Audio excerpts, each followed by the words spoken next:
Survival!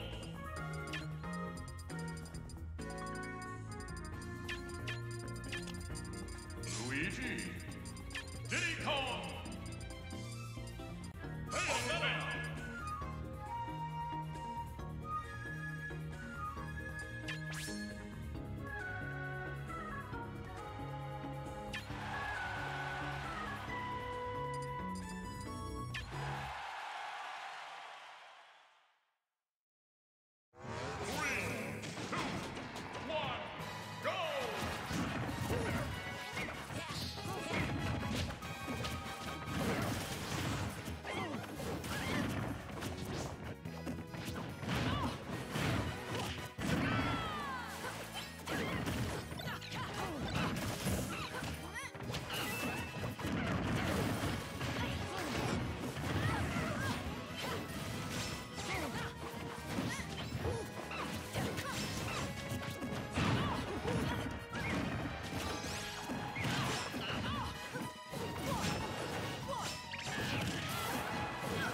battle.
Survival.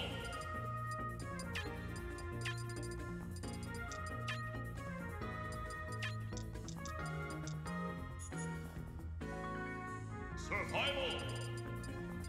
Luigi. Lucina.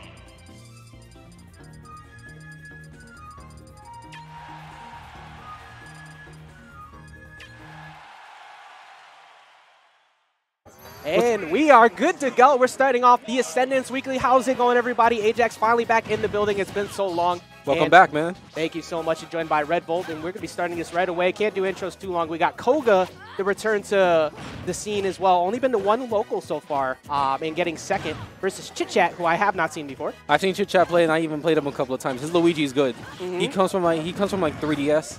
I like his aggressive approach so far on Koga's patient playstyle because you don't want to give Koga too much room. However, blowing air dodges that early is a really bad position. Gets the trade off the down B, but that should be curtains unless he gets... Yeah, he doesn't get the misfire, and that's going to be the first stock going to Koga.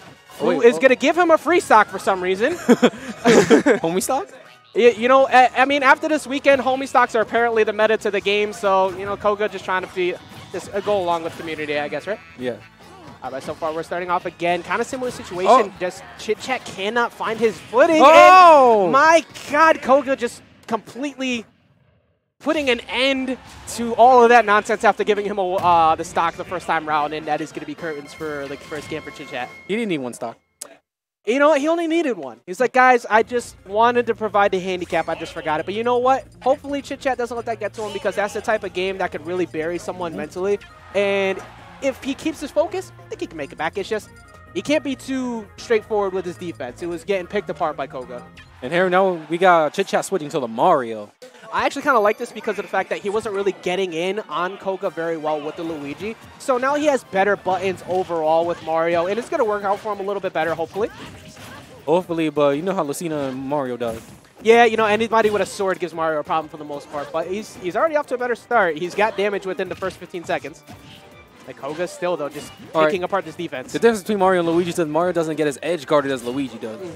Exactly. That was a big problem what he had in last game, and continuing the air dodge above Koga. Koga's been picking all these air dodges apart. Oh, nice high recovery. Gets the down smash, not going to die for it. Yeah, surprisingly went for the down smash, but I don't think he has a jump either. So, yeah, he does not have a jump. That is going to be a free fall to death.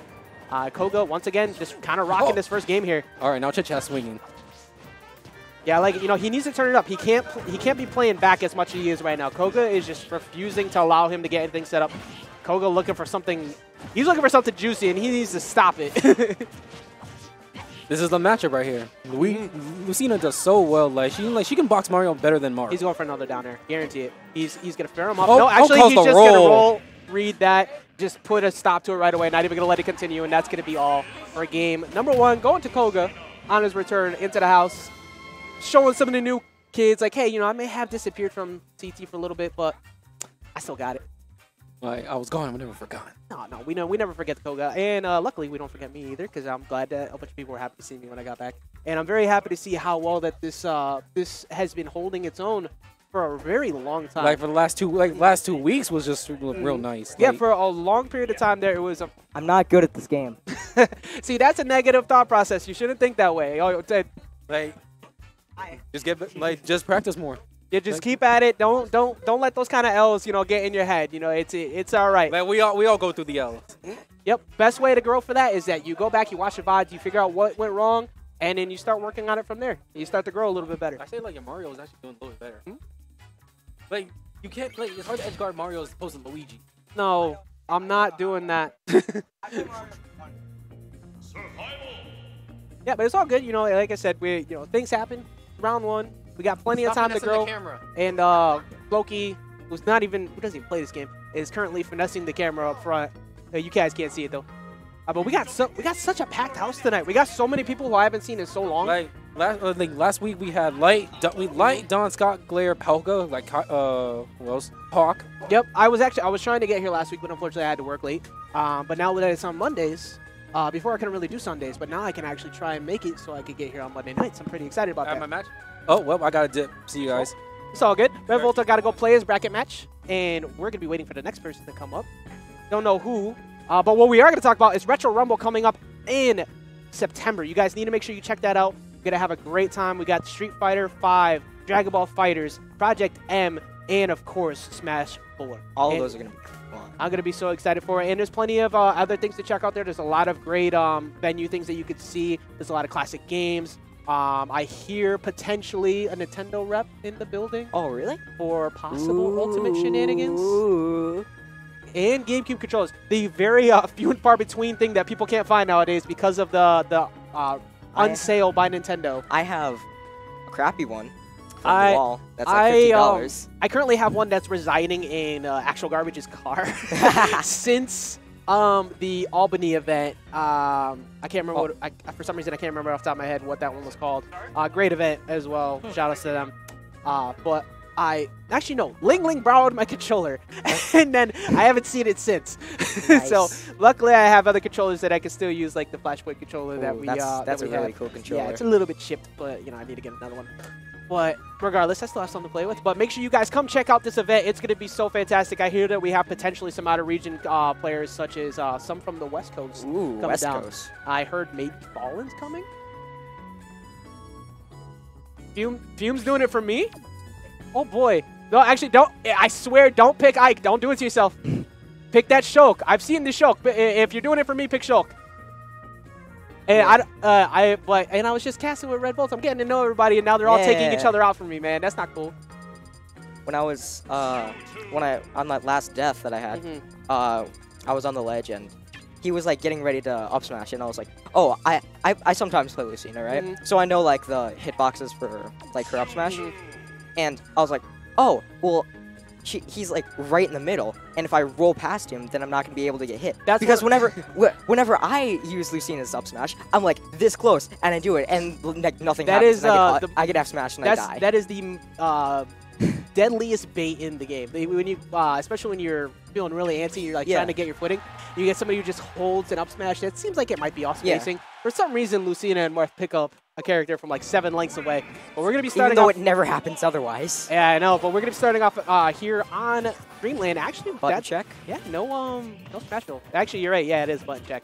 It'll be button check and smash. So we got Red Volta who's gonna be playing the Mewtwo, and Fume playing the Mario. I have seen Fume's Mario as well, and he's actually looked very solid when I've seen him play it. Against the like of Glare and Scott, those guys are both very good. Extremely dangerous national threats. We have a lot of national threats in this building today, which I'm very excited for. But we'll see how Fume does against Red Volta. You know, who's gonna kill himself first? Fume with the bait, pretending he was gonna SD first, and now he's gonna take game 1. 1-0. the age-old joke. So Red Volta actually might have a decent time here because of the fact that he has the disjoints and he can keep Mario spaced out. But I have seen Fume get in some very difficult matchups, even with the disjoints. So we'll see. Here it is. Okay, he's busting out the Shulk, and I get to be happy now. I have the worst luck when it comes to matchups like this. Like I live in Simsbury, which is like 40 minutes away, and Waterbury is also 40 minutes away. So I understand. Except I have to drive everybody out. Yep. And like.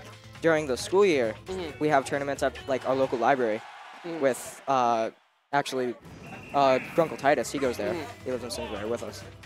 And I always play against like Simsbury's best Kirby. Like literally every single tournament I've gone to, like 4 out of the 5 tournaments I went to last year. Well, you gotta get I played him against him. Yeah, you got to get him in here so he can play against people like Red Volta and Fume, who are currently starting this off. And Fume taking a lot of damage at the start here. He's trying to get some combo game going, and unfortunately missing with all these aerials with Buster. The objection tag. Maybe hoping for Phoenix Wright to get into Smash 4. Maybe we'll find out on Wednesday. I hope. I'd actually except not. I'd be perfectly excited for that. Oh, he looked like he was setting up for a potential regrab on the platform, but just a little bit misspaced on his timing. Red Volta still running away with this lead right now.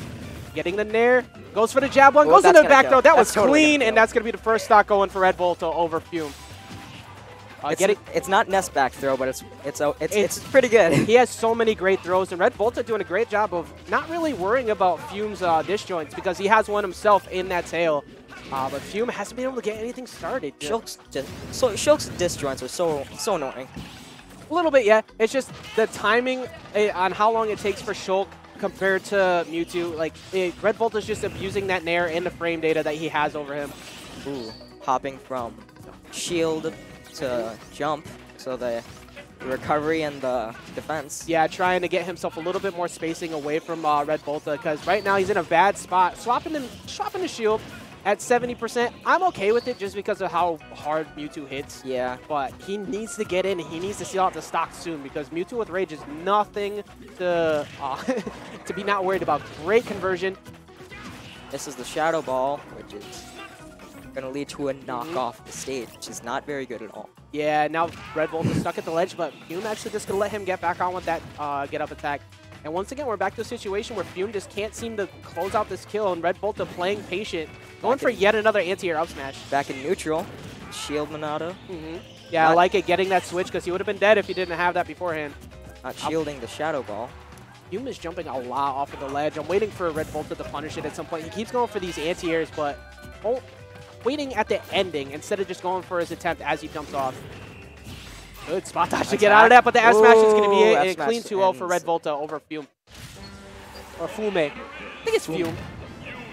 It's Fume? Okay. Is it Fume? All right, just making sure. It's people like SA like to change their names and all that stuff, and people like to do weird spelling. Asai. Yeah, Easy. Easy. I told him it's Easy Money now because he changed his name. He's not the same to me anymore. When people change their name, I forget you for like a month on purpose. I pretend that you don't exist, so I can, because you changed your name and now you're like a whole new person to me. Elegant is now Elegant. Elegante. Elegante. Elegance.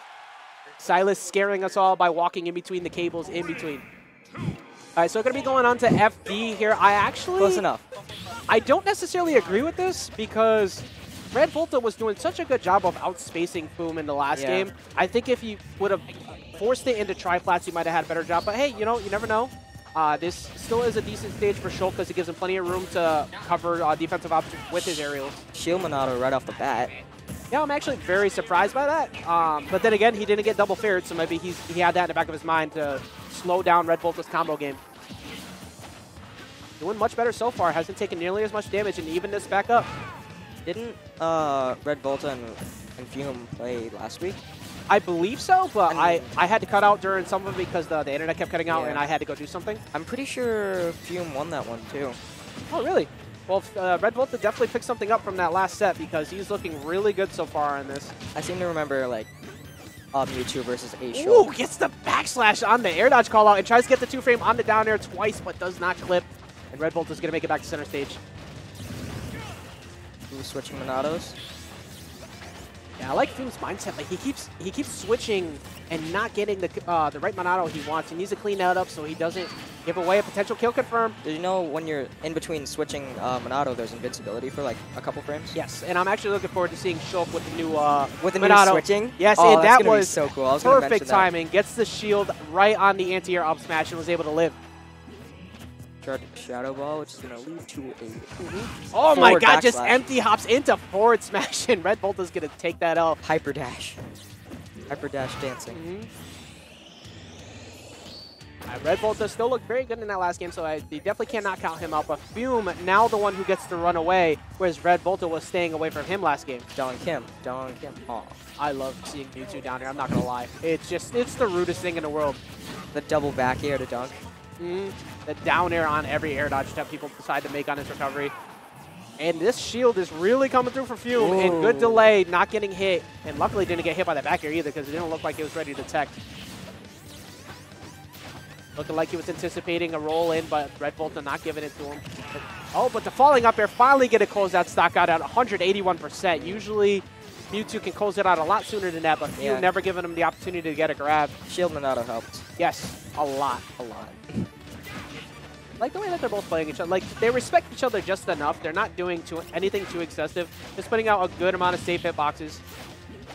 Do you think, what's his name? I can't remember the name now. What's the sword like from Xenoblade? It's not Mithra. Pyrrha? Pyrrha. Pyra? Do you think she's gonna get into Smash 5?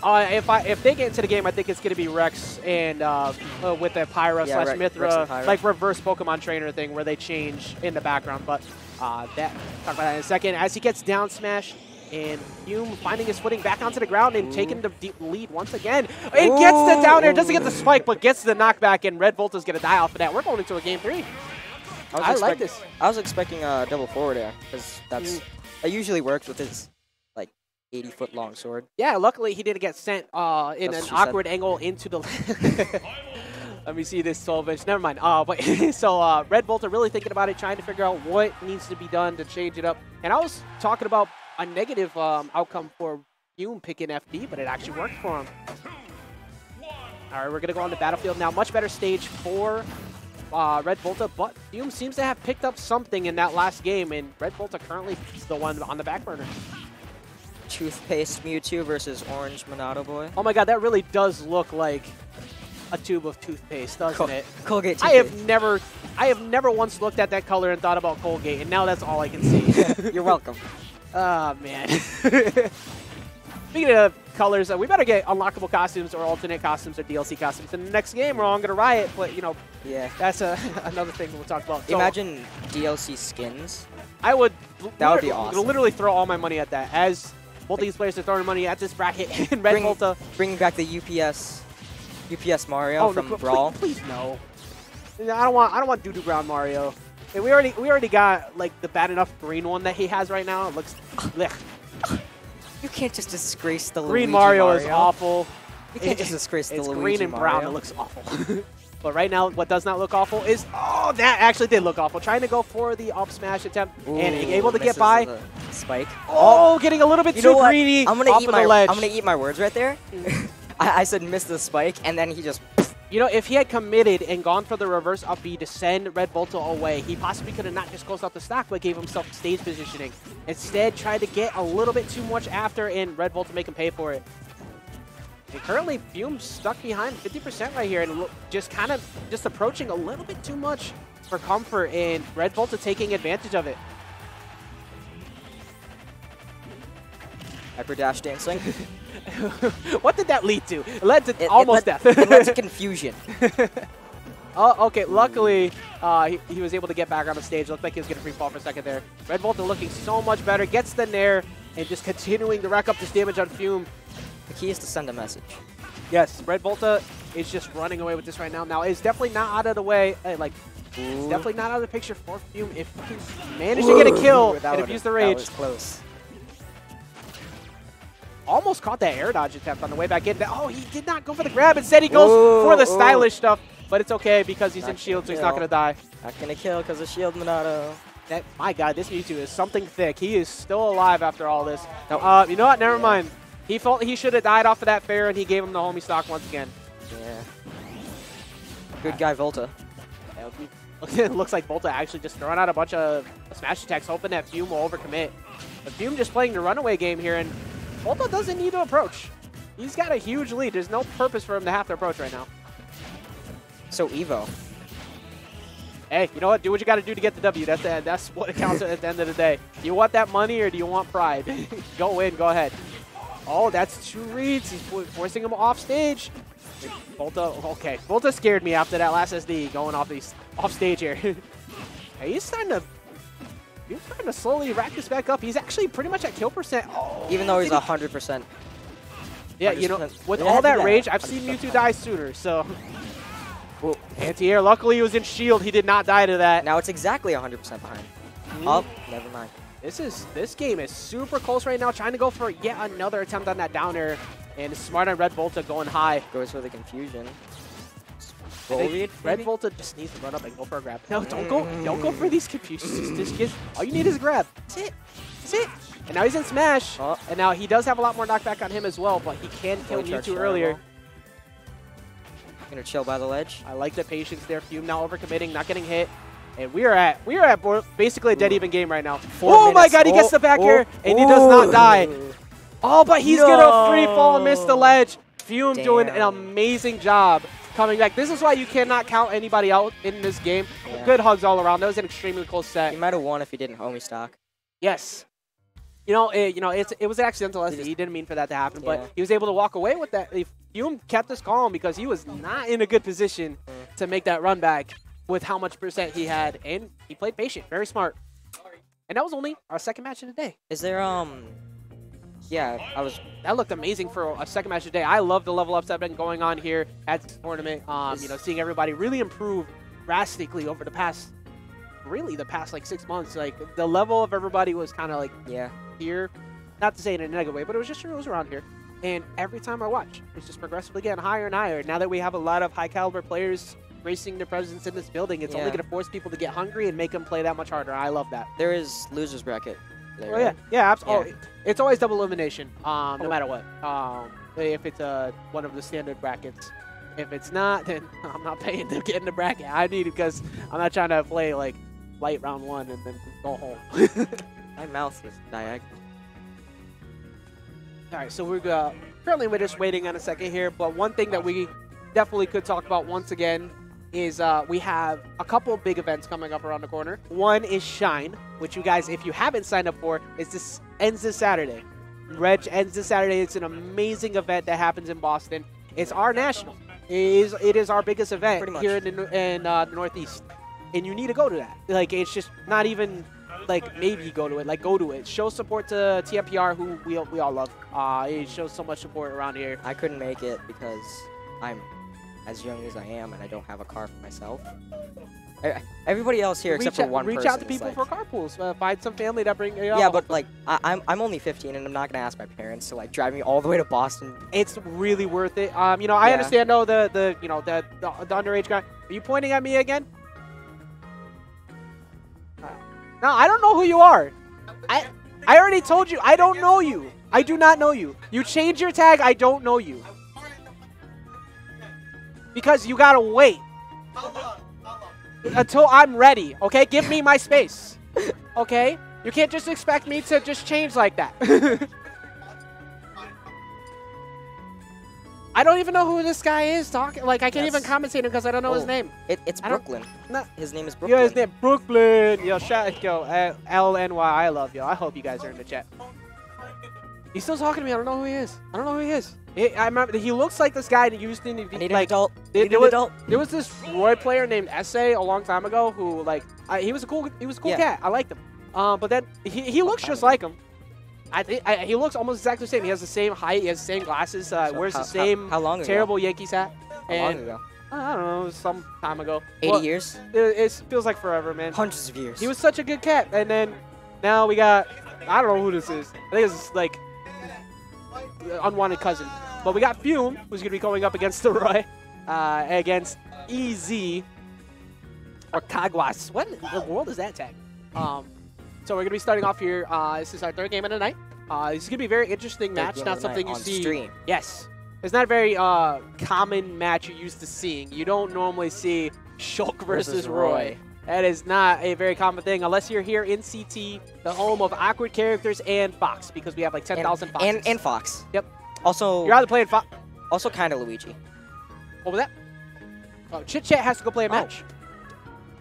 Well, so, thank you for gracing the presence of the mic, and I'll try to come back. Absolutely. See you again in a bit. And we're going to be rotating out again. Like I said, once again, we got Hume, who you just saw, pull out that W against Red Bolta. How's it going? I'm good. How are you? I'm doing okay. I'm doing okay. Other than like this guy who looks just like some cool kid who used to be named Essay. I don't know who he is anymore. He looks just like him, but he plays right. He must be his biggest fan, but he's not the same guy. Or Carbon Copy. Yeah, an Echo Fighter. He is the Echo Fighter of Essay. That is right. So we got Fume and Easy currently playing round 1 here. Shulk versus Roy. Yeah, that's what I was just saying a second ago. This is not a matchup you normally used to see. And where Fume wants to keep Roy out and play that long-range game, Roy just does such a great job of just closing that gap and getting in. Just really racking up all this damage off of just sub hit theirs, and that is going to be an unfortunate SD. You know, you never like to see that type of thing happen that early, but If Easy plays anything like that kid named SA, I'm sure that he can start to run this back. He's a very explosive player. Gets the tech read in place with the F smash, but luckily he was in shield. It did not die. Very well endowed. Very well. In the term of Roy play. I don't know if we're talking well endowed. I'm just saying that Shulk's got a little bit more length on the Roy. But anyways, so far, Roy, see, like that. He's outspacing him. And he wasn't even facing him and he reached him. You're saying that Roy is well endowed? The poke game is on top tier right now. All I'm saying is that Shulk is definitely better at buying dinner and a movie. So, right now, Fume kind of running away with this a little bit because he's doing a great job of just kind of outspacing him. But he really hasn't racked up any damage until that point. So if Easy can pull off the kill, he'll be in a good spot. But as we saw the last game, Fume being that far behind with percent, he don't care. He's going to lift a 181 and possibly kill you. My man Fume is a survivor. Yes. Out in that first hand. I've played with him for years. He has been listening to Beyonce for a long time. Unfortunately, the song skipped a beat and right in the middle of that up throw, and that's going to be the first Went stock from going. Survivor to Halo. Right. Speaking of Halo, as I was telling Duel, if I don't see Master Chief on Wednesday, no, I'm just kidding. That's my one character I really, really want in this game. Please, Sakurai. Please There are so many unorthodox picks for Ultimate now. We getting Crash Bandicoot. I don't care what anybody says. We getting them. So long as we don't get Goku. I don't know about that, but all right. So far this has gone back to an even really game, even. And Easy doing a great job of after being really far behind with that. He was in shield, so he luckily lived. No, don't do it to him. Don't do it to him. Okay. Oh, this is bad. He re-grabbed and did not tech. That's game one. Of all options, I didn't see the up B at the ledge to be the closeout. But hey, whatever gets you the W at the end of the day, man. Whatever gets you the W. Hey. And Easy finally taking that first W off of Fume after a very, very, very long, very early SD and a huge deficit that he had to climb. Brought it back from the depths. I can't wait for hopefully 3-stock meta in this next game, too. Oh, yeah. Like, the fact that defense is nerfed, the fact that we have the one single air dodge, as well as ledge guarding actually looks like it's a thing. I think 3-stock meta is guaranteed. Oh, yeah. Plus with the increased pace. And Sonic can't instant dash cancel anymore, so we don't have to worry about him stalling for 10,000 years. The fastest character in the game is the slowest one to play. What a great storyline that was with Smash 4. Irony. I know, it was great, wasn't it? It was just so weird. Like, the fastest character plays the most patient. Anyways, I actually like Sonic. I like practices Sonic. I don't. And Kuma. I love you too, Kuma. Game 2 here, going on to Town and City. This is actually extremely beneficial for both players. Nobody really is upset about this whatsoever. Starting pretty even. Yeah, I think Fume's I think he realized that he can't back off from Easy. Like, as much as that he wants to play that game, Easy wants him to be in his face. He was not doing a good job of keeping him out by playing patient in the last game. So it's just go offensive as much as possible. Still not working for him so far in this game. Oh my God. The percent. Oh my goodness. God. And that is a very, very bad time for Fume, and Easy going to take that first stock. This could be the stock winning, the game winning stock. Yeah, this is, he is on his loser side run top. Unfortunately, gets a jump. And that's definitely not what you wanted to go for there. Trying to go for the early spike. That would have been great. Wonderful. Yeah, he absolutely needed that to happen because he has not been able to get anything started so far against him. Goes for the single hit there. It just walks up to him and evades the spot dodge. Walk up slowly. In F smash? Oh my I mean, I saw that like twice this past weekend. So, hey, if the pros can do it, you can do it. Anyone can do it. Mango, the Mango at its finest. Oh, almost getting the anti-air with the up smash, but not gonna connect, unfortunately. We're looking at the other bad spot. That was dominating this game right now. That was homie DI as well. Went straight to the left. Luckily did not die, but just runs off, gets the fair. But he saved this jump, and he backs off and lets him recover. And that might cost him. Gets the trump. And once again, he got sent very far. And that's the set. Yeah, that's all she wrote. Good attempt on Fume, but just Easy was just a little bit too much in his face. He couldn't make him. He could have stopped the bleeding. Roy's just too explosive to make it stop. And, I'll give it to him. He kind of reminds me of how the way that SA kid played. He's all right. He's like, not as good. Not as good. But he's there. What? Is that enough time? I still don't know who you are. We don't know who you are, mate. I don't know. We don't know. Like I said, you are SA's Echo Fighter. Oh my God, I just got kissed on the head by clipboard. On stream. What? On What? stream. I am winning $1 million tonight. Oh my God.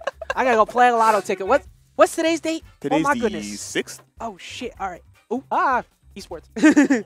Anyways, so we're gonna be moving on. I think we're going right into the next match here. I see Glare hanging around the ledge, but I don't think he's actually getting on. I see Dark. It's still Dark, right? I believe so. Yeah, D4RK. Oh, T-Man. Oh, I'm T. sorry. That's right, T-Man. He plays me? That's Chavo, that's why. Yeah, fuck you, Chavo. No, I'm just kidding. I put on a shirt. I'm just kidding. It's too hot to wear a shirt right now, man. It is stifling outside Oh my right goodness. I was bringing in my garbage and recycling, and I was like, oh. Like, I came here with the shirt. Back sweat. And then I went outside. I was like, you know what? Let me go in and get a tank top just in case. And I'm glad that I brought it because I changed immediately as soon as I got in here. It is hot. There's so many brothers in here. Brothers. Brothers. Brethren. Brethren. There was a movie called something Party. That's kind of what this is. I think I see one of the female Opposing sex? No, two. There's two. There's two. Okay, all right. Really? Yes, there's another one over there. I think.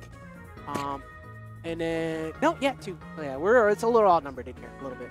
A tad. You gotta change that though. You gotta come out here. All right, so we're gonna be moving on eventually to the next game. We got T-Man, who's currently waiting for what was it again? Glare. Glare? Never mind. Glare's playing All right. doubles. We will wait. Yes, we got Deep Heavy Size from Duel being sad. That's okay. You guys get to hear more about Retro Rumble, which is coming up right around the corner on Saturday and Sunday, September 8th and the 9th. Of course, we got Smash 4, and of course, we got SF5. But the new hotness, the great Dragon Ball Fighters, is on Sunday. Oh, yes. The EVA Finals was amazing, and hopefully we can recreate some kind of finals like that. You guys got to come out. Make sure you show some love and support to CT's event. Just got announced as well. Huh? Cooler just got announced. Who? Cooler. Oh, cool. Yes. Oh, my God. I thought you said Cooper. Like, Cooper, huh? Like Cooper? Who's Cooper. Cooper? Yes, I'm definitely picking him up. What else? I hear that there is some potential for West Coast people coming down, such as Fallen. Really? Yeah. I just heard this on the car right here. And, of course, we have the Nintendo rep that will be coming down that I have been graced to know of today with potentially Ultimate Demo. Ooh. So not only can you potentially see that at Shine, hopefully, which you guys need to make sure you sign up for by this Saturday, you could potentially see that at CT's own event, Retro Rumble, hosted by the one and only Great Value Smash. Can't wait to see that happen. Look forward to seeing you guys there. And, of course, this man to the left is definitely going to be there. Oh, because yes. anything that involves the CT tournament and him possibly getting paid, he's showing up. And my man to the right-hand side, I don't happen to know who this is. This is Miles Steel. Miles Steel, another Shulk? Yes. From Connecticut, of course. We got two Shulks in the same building. Yes. They play together. And Clipboards came over and booped me on the head. I don't know what kind of day this is today. Maybe I should just take the flying whole pigs shirt off. Just not even going to wear a shirt and completely. the fallen sky. It's just, hell's going to They're freeze over turning down the today. music. No, it's Light. Light loves to pick what song he wants. He has to have a specific song for him. We're going right into it. Got game But one. mate, you're wearing headphones. Well, I mean, so he can hear it, man. We better. All right. I swear, by the way, in the next game, if people keep picking Smashville after we got the toggle switch off for hazards and all these stages we're getting, and we still end up at Smashville, I am going to. I'm breaking switches over people's heads. I'm gonna say is Alpha Great Bay Tempo. Yeah, you're right. Actually, you know what? No, the Battlefield version of the Mario stage that has the final boss fight from Mario Luigi Story against Bowser. I can't remember exactly what it's called. We'll talk about it after the match, because currently we have an even match here so far, which is not normally something you could say when you're playing against Light. Gets the up tilt. Oh, gets another up tilt, but misses down smash. You know, I like the aggressive approach that Miles Steel is going for here, but unfortunately, it just kept trading with up tilt. You can't keep trading with that move. It's too good, especially at the ledge. Oh my God, just calls him out with the down air. Unfortunately, doesn't get the second one, which could have led to a stock. Miles Steel looking very solid so far here. But Light looks like Light is giving him the respect that on him. Yeah, he's just throwing out a bunch of. Wow, called that out and tried to go for the air dodge read as well. Not gonna lie, I'm liking Lion Steel's play. He's gonna get the F smash and Gets actually the take the stock. first stock. All right, all of a sudden we got a game here.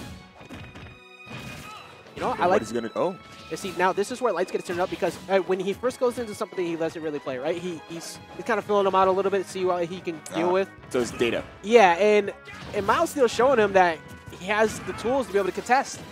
And misses Light's the up definitely air. going to turn it Gets up the now, up smash. gets the up smash, and that's going to be it. Game 1. Yeah, when you get Light to start shaking around and bouncing around and roll up them sleeves, that's when you know you've gotten to him, and he's going to turn it up a notch. So you got to be prepared for when he does that level up He mode. kicked up his second gear.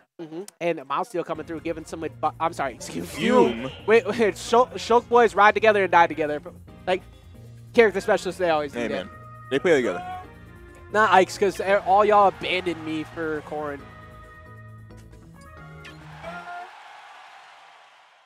It's okay, though. We got Ike in Ultimate. Anyway, so we're going into Game 2 here. We got Miles Steel running right back. Going into town. We have been seeing this stage a lot lately. I love the stage, and I love the fact that the meta or the community in general has been picking it more. Just because it provides such a different dynamic to just the Smashville idea. Yes, the jab block. It's the jab block. We're going to see a lot of damage here. Tries to go for the hip check, but misses it. Lucky for Miles Steel, too, because that could have led to 80-something%. Oh, doesn't go for the air dodge, but... Dragged him down with fair. Does get the jab. As you're seeing here, Light is just smothering Miles Steel now. He's refusing to let him get anything started after what happened with that last game. This to jump away, decides to roll in, and he's just going to throw Miles all Steel's these at killing hitboxes. percent. 125. Switches to speed arc. A little bit too early on the Trump attempt. Oh, he actually reversed that situation and took the stock off of Light. Light was at such a low percent as well, but you know, Bringing it back to an even game. you know, it's just when Light wants to up smash you, he's gonna hit it. Like no matter what you want, he's gonna hit that That up sports smash. match. That up smash is coming out. His up smash accuracy is dumb. Like that's the only word I got for it. It's just dumb. And Got him with straight to 92%. many up airs. And Miles Steel was doing a good job, but that is all she wrote. Light turned it up, and he KO. was not having that nonsense. Light wins 2-0. I will give Miles Steel some credit, though. I will He definitely give him was some really credit. bringing it to him. Absolutely, he wasn't playing with fear. And look at this right here. What Look a at this ridiculous stock. great reverse edge guard situation. We tech those. He always techs. He techs almost everything, and that threw him off. So good stuff from Miles Steel to throw him off on that. Kudos to you, Miles Steel. I like it. I like it. I like it. I like seeing the new faces. I like seeing the new, like all the new gameplay from a lot of people I haven't seen before. Really turning it up a notch here in this bracket. And especially the fact that he didn't look like he really had fear while he was playing Light. You see a lot of people normally have that type of fear when you run into like a high caliber player. You can't have that because the moment that you give them that fear, you're already lost. You're already 2 steps behind them because your decisions are going to be that much worse because you're scared.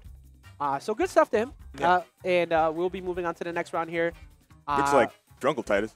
Yeah, Drunkle Titus currently getting ready to sit down against Anita, I believe. Yeah, we're gonna. Okay, so we're gonna see Drunkle Titus versus Anita. We're gonna see some Peach versus Falcon. Oh, okay, it's Falcon. Okay, Falcon. I played Rob for some reason. He looks like a Raw player. He does. You look like a Raw player. Right, he does look like a Rob player. Drunkle Titus was like a Raw player. And that name screams Rob player, Yes. right? I don't know what it is. Maybe the Drunkle. It's the hyphen. Raffi X, 8-bit man, Drunkle Titus. Drunkle Titus. Drunkle Titus. Slug King doesn't have one, but Drunkle Titus. Not safe word? no. Okay, sorry. No. Don't do that. Sorry. But Drunkle Titus is gonna be playing Captain Falcon, Yes. who is got the very explosive gameplay. We're also going to see the Peach, though, who does a really good job Edge. of edge guarding Captain Falcon. Very good at keeping him grounded. Yes. Yeah, it keeps Captain Falcon honest where he doesn't want to play honest against anybody because the combo game is going to be that much different. I wonder, because Anita always plays Daisy version of Peach, does she play Daisy next game? I will. You are? Yeah. I'm playing everybody in Ultimate, right? I mean, at some point, I'm going to play everybody in the game. Well, I know for a fact who I'm probably going to play. That's yeah. Master Chief when he gets announced. I'm campaigning for this character, man. I I'll want pray him in the for you. game. Please do. I'll pray for you. Please. If anyone's giving me thoughts and prayers about anything, thoughts and prayers for Master Chief in Smash 4. I'm sorry, in Ultimate. Ultimate. That's why he's not going to get in the game, because I wanted him in Smash 4. I blew it. You voted for him? No, I actually voted for King K. Rool. Did you vote more than once? I voted more than once. Nah. The other I'm people pretty sure I voted no for. one voted once. I voted for King K. Rool, Chrono from Chrono Trigger. Nah. That was a good And, vote. That was a good one. And actually, I didn't vote for Master Chief because I just wanted to be serious. Even though Chrono, yeah, that's a serious choice. That's a stretch. All right, so we're going into game 1 here. I believe we're starting on Smashville. We are. This definitely works much better for Titus because of the fact that he gets the Smashville platform to play with and potential knee setups. And he's already starting off well, getting some bread and butter damage. Nita going for the high recovery. I like it. Excuse me, I'm sorry, Amoeba. I'm just sitting there calling by her actual name.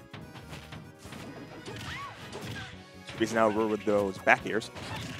And just dropping out with the fair and catches him sleeping, standing still. She's throw. starting to run us back. Just even the percent right back up. Now Titus has to play on the back Good burner. perfect shield.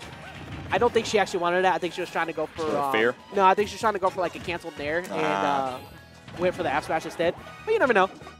Oh, now he's in a bad spot. Ooh. Yep, that's all you need to do. And he has but the platform coming through and she wasn't ready to punish it. That's okay though. She still has a good percent lead here. And gets the cross up on the nair. This is what Captain Falcon has to worry about. The fact that Peach just doesn't stay grounded like everybody else. It can just dance around your grabs. Gets the back air. He's magnified, but doesn't really use the stock yet. I just realized this was loser side as well. So whoever loses this is going home salty. I'm just kidding. Both of these players, very good competitors. I don't think that we're going to see a lot of salt coming out of these two. But Amoeba really picking them apart right now. And there it is. Gets the fair on the high recovery. That's the thing with this matchup. You got to be really careful. You can't be too obvious with that recovery with any character, but against Peach, who can spend that much time out there. Especially Peach. As we've all learned from Ling Ling in the past and other great Peaches, like that is one of the greatest tools she has. And in this matchup, Titus really needs to abuse this rage. Oh, goes for a Raptor boost, but misses. Excuse me, I looked at the percent backwards. They're both gold. Oh, yeah. Titus is wearing the Dr. Stewart. Yeah, okay, Captain Falcon has like a crown, right? Yeah, kind of. I mean, close enough. That smash is so bad. Gets I'm the rapid sorry. jab. I never agree with anybody ever using that move. Gets the frying pan, sends it straight up. Almost gave her the perfect DI to die to that too. Oh, where are you going? Luckily didn't get hit by the fair. The perfect shield, but misses the punish. Titus being a little bit too antsy with this. Like, I know that you need to get in with Captain Falcon. You do. But he's so far behind, he needs to be a little bit smarter about his decisions right now because Amoeba's just picking it apart. Oh, goes for the nair. Gets the Falcon dive. Yeah, luckily for Titus, is a little bit too early on the nair. Gets the air dodge, though. All right, not out of reach yet. Not out of reach yet. And wins game still. Slightly advantageous toward Amoeba, but, you know. Yeah, I mean, one fair, that's all she wrote. Oh, yeah. Oh, Titus getting... Oh, my God. I thought he was going to pull the trigger on the downer. You went for a heel of shame. Just a back throw. Oh, is that a Saturn? Yep. Yes, it is. And Peach RNG beginning. So that means she's definitely pulling a Stitch within this set. Oh, what are you doing? What are you doing? You don't That's do that. it. Oh, my goodness. Yeah, rear your head back. You don't. You can't do that. You can't do that. Mr. Saturn is... How dare you? Mr. Saturn is the meanest person in this game, man. So Amoeba taking that game 1. Of course. Now, we're definitely seeing a Bomb or a Stitch. Because once Peaches get their RNG going... Maybe both. Probably in the same set. Sean, you're back.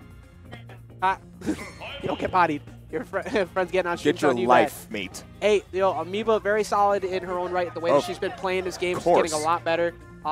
Every time that she comes out, she improves in her bracket runs. And Titus needs to make sure that he doesn't let that deficit get to him like that because he was way too antsy after he was that far behind. He was very tweaky.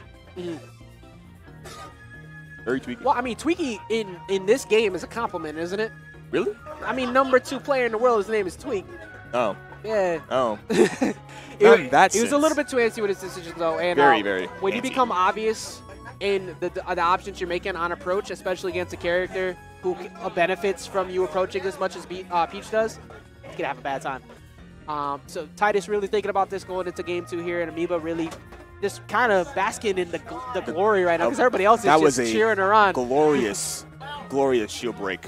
Yeah, no, it worked. It was great. Wonderful. You cannot, don't press shield against that Saturn. Oh, of course, never. Unless you know you're going to get it perfect. So we're going into game 2 here, running it right back to Smashville. I agree with this for the most part because it's still a good stage for Titus. He just needs to be able to play his game. I swear, I was banking on a Stitch. I was 100% banking on a Stitch on the first pull. We're in the very beginning of this game. It can go any direction, any which direction. Oh, absolutely. You know, as long as Titus doesn't let that last game get into his head, he'll be fine. But Amoeba is just winning. She's not even approaching. She's just letting him come in and throwing in retreating hitboxes. That's how you play the Peach. That's how you play the Peach, though. It's a great way to play in this game. Like offense on defensive side is a great way to get people who are a little bit too aggressive. And she's just doing a great job. She gets the single hit it down there, but does not do enough. It's a dash attack off the conversion, off the throw. Yep. All right, Titus. Oh, roll down the stage. She didn't. Be stock? He has to go low. Falling with the back air. He has not had a proper punish. Oh, and that is stock. Yeah, that was not the best DI. I don't think he was prepared for that back air. And Amoeba really running away with this so far. As you see, this is what people don't do enough. If you have a lead like this, why go approach? in? Yeah, why go in? What for? She's picking apart what Captain Falcon wants to do. His greatest strength is people being too aggressive and staying in your face. And she's just not letting it happen. Fortunately for him, he couldn't get a dash grab off that. Could have led to a knee. Now she's pretty much out of that range, but she is pretty much in range for falling up air, which he has not been doing at all. Oh, he is starting to fish for back airs now. Actually, I just noticed that he has not been putting out enough safe options on shield to make Amoeba respect it. He's just throwing out stuff like back airs and dash attacks, and it's all punishable. It's the fourth throw, however. It's good recovery from Amoeba. Yeah, actually, Amoeba going a little bit aggressive now. I think she had enough like getting into his head. No, I think it's okay because you let somebody sit back long enough, right? It's like, oh, I'm never gonna approach you. Oh, so okay, all right, that ice. So we got another thing. All right, what's next? What's next? A bomb? Can we get a Stitch? We get a bomb. Can we get a Stitch? I'm calling a bomb. I don't think it's gonna be a Stitch. I mean, we need to make it past this stock first. If she's refusing to pull, come on, make my call. Make us happy, please. Make my call true. I need to see a bomb. Oh, what she's gonna give him is a fair soon. If he gets approached like that, the side B finally getting a stock. And now Titus in a very similar situation to the last game. No purpose use the back air. All right, gets the dash grab, but unfortunately no conversion. Finally falling up air. I've been waiting for that all set. Goes out the Toad. Yeah. We're throwing the moves out here. It looks like Amoeba kind of getting a little bit antsy. Yeah, looks like she's falling under pressure herself here. Nope. It's a bad position now. She has to go. Oh, okay. She still had a jump. I thought she didn't have a jump there. Titus starting to turn it up a bit because it doesn't seem like she looks almost scared to close the stock out. Oh, almost getting it. And just like that, we're even back up. Just the Toad. When was the last time you saw a Toad? Never. Actually work. Never. Where's Captain Toad? Smash ultimate. All right. Damn. No. I wasn't. All right. All right. Looks like my call isn't going to be real. Oh, yeah. Just keep We got faces. This is. We're getting faces. Amoeba's almost giving him the game here. Just kind of like not really closing out. And Titus trying to get back, but the back air is finally going to take it. And you can see like the sigh of relief that she had there. She was definitely feeling the pressure, trying to close it out. She's like, no, I want this, but I don't want to overcommit. And Titus was taking advantage of that. Sometimes it's okay to be defensive, but being a little bit. Oh, can we see this Saturn ring? Oh. Hey, you done pressed the wrong button. Hey, replay of me wiping my hands too. I am. But any of my friends who know me. You were just on the spotlight. Any of my friends who know me that I wipe my hands after like everything. If it's a stock kill. Woo. Somebody came in with Chinese food. Woo. I saw Duel walk by. Woo. I'm going to switch this off. Slowly going to swap out. And we're going to get Red Volta back on the mic. Cool. I'll see you all later. Yes. So for those of you guys who are in chat, I think I see Viscos and Kev Arios currently sitting down. Oh my God, rest in peace. Oh, okay, never mind, it was muted.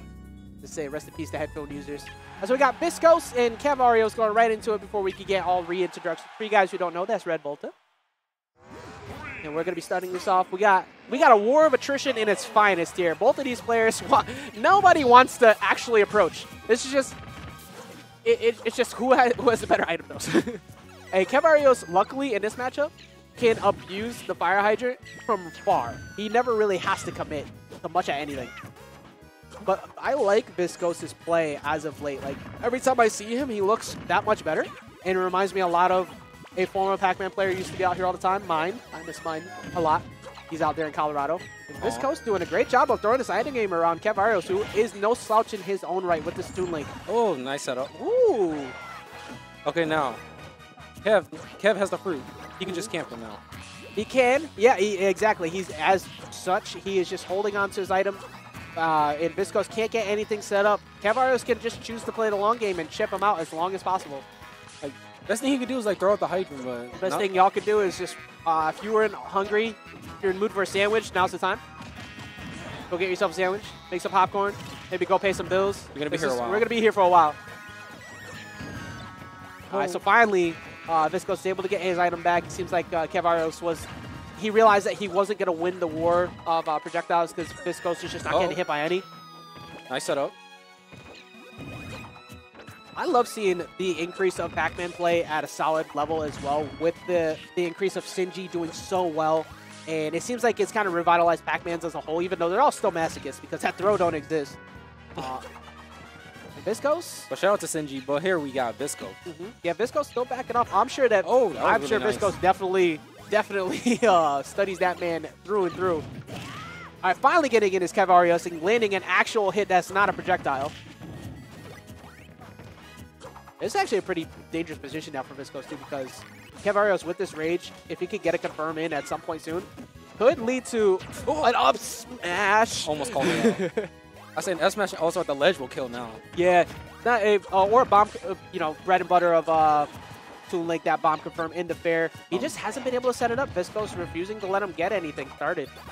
Oh my god, just go for it! It gets the side B at the platform. Cavario's not ready for that. And now getting a little antsy trying to close this out. Right. I gotta understand from Kev, like, he was not expecting that at all. We weren't expecting that nobody in this building was expecting that. Everybody got hit. Oh, okay. I know, Kev, he's channeling this rage now. And this is good for Viscos because now he can just back off and wait. And good job going away, not air dodging directly in front, because that would have been a fair. For those that don't know, Pac-Man's trampoline is unblockable. Yes, and I think it's like frame 1 or 2 on startup as well, so it's a great combo. Just run up and do it. You know what? Just take a page out of his book, dude. Just run up and do it. If he's going to charge, just run an up smash. I mean, we're 3 minutes in. We're falling down a stock apiece on each player. So like I said, if you were in the middle of that sandwich, we're now down to 1 stock apiece. And we're going back to the war of attrition. Both players just zoning each other out, trying to wait for the opening.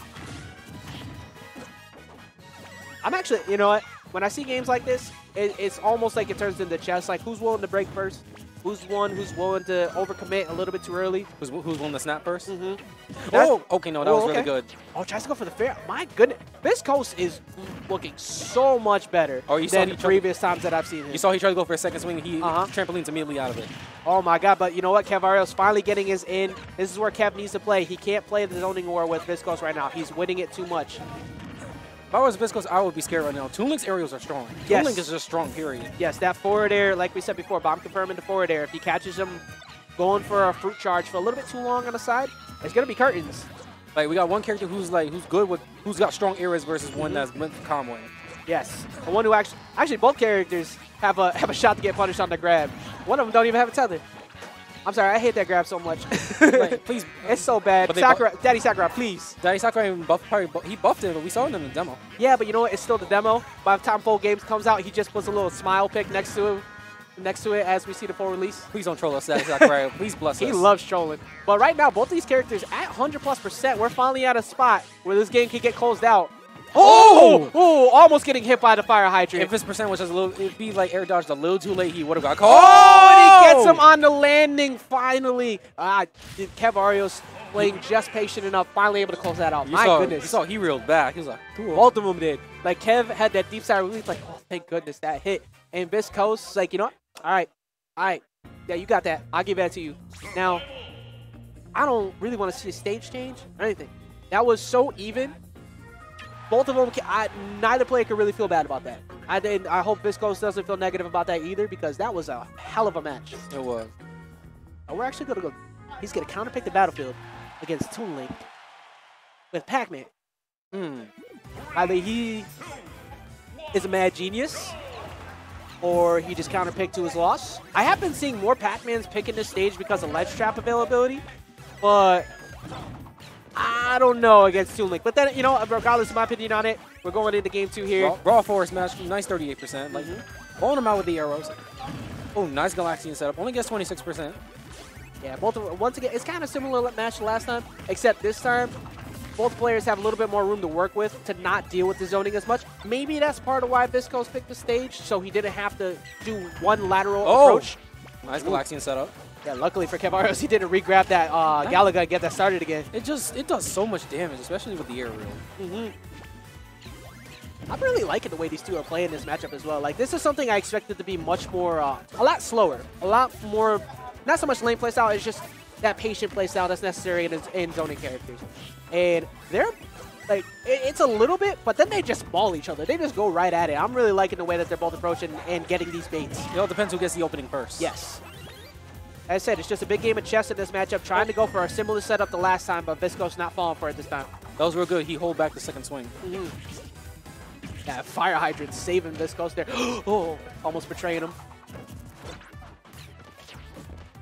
All right, once again, we're creeping down the 2-minute mark here. No stock's gone yet. Good Melon and took his jump away. Oh, he's opts to go for a setup instead. Okay, all right. All right, I don't know what he was scheming, but he was scheming something dirty. It's just unfortunately not there fast enough to get the kill. Why play nice? Play dirty. Hey, you know what? Hey, you do what you got to do to get the W. And you saw Viscos like he wants some dirty stuff. That's the hardest part about playing against Pac-Man. It's just that you don't really know what any Pac-Man's actually going for. Like it's the most confusing thing in the world playing against this character. I understand Kev's like choice right there, like going for the down air, because down air can actually go through the stage. Oh, nice back air. Oh, it gets the bomb. Looked like he was trying. Viscos was going for a Z-drop setup into Bell and overcommitted just a little bit too much. He's gonna pay for it. Nice job. The emergency escape button. Oh, that up B. How about Viscos takes the stock now? Got Tooling with rage.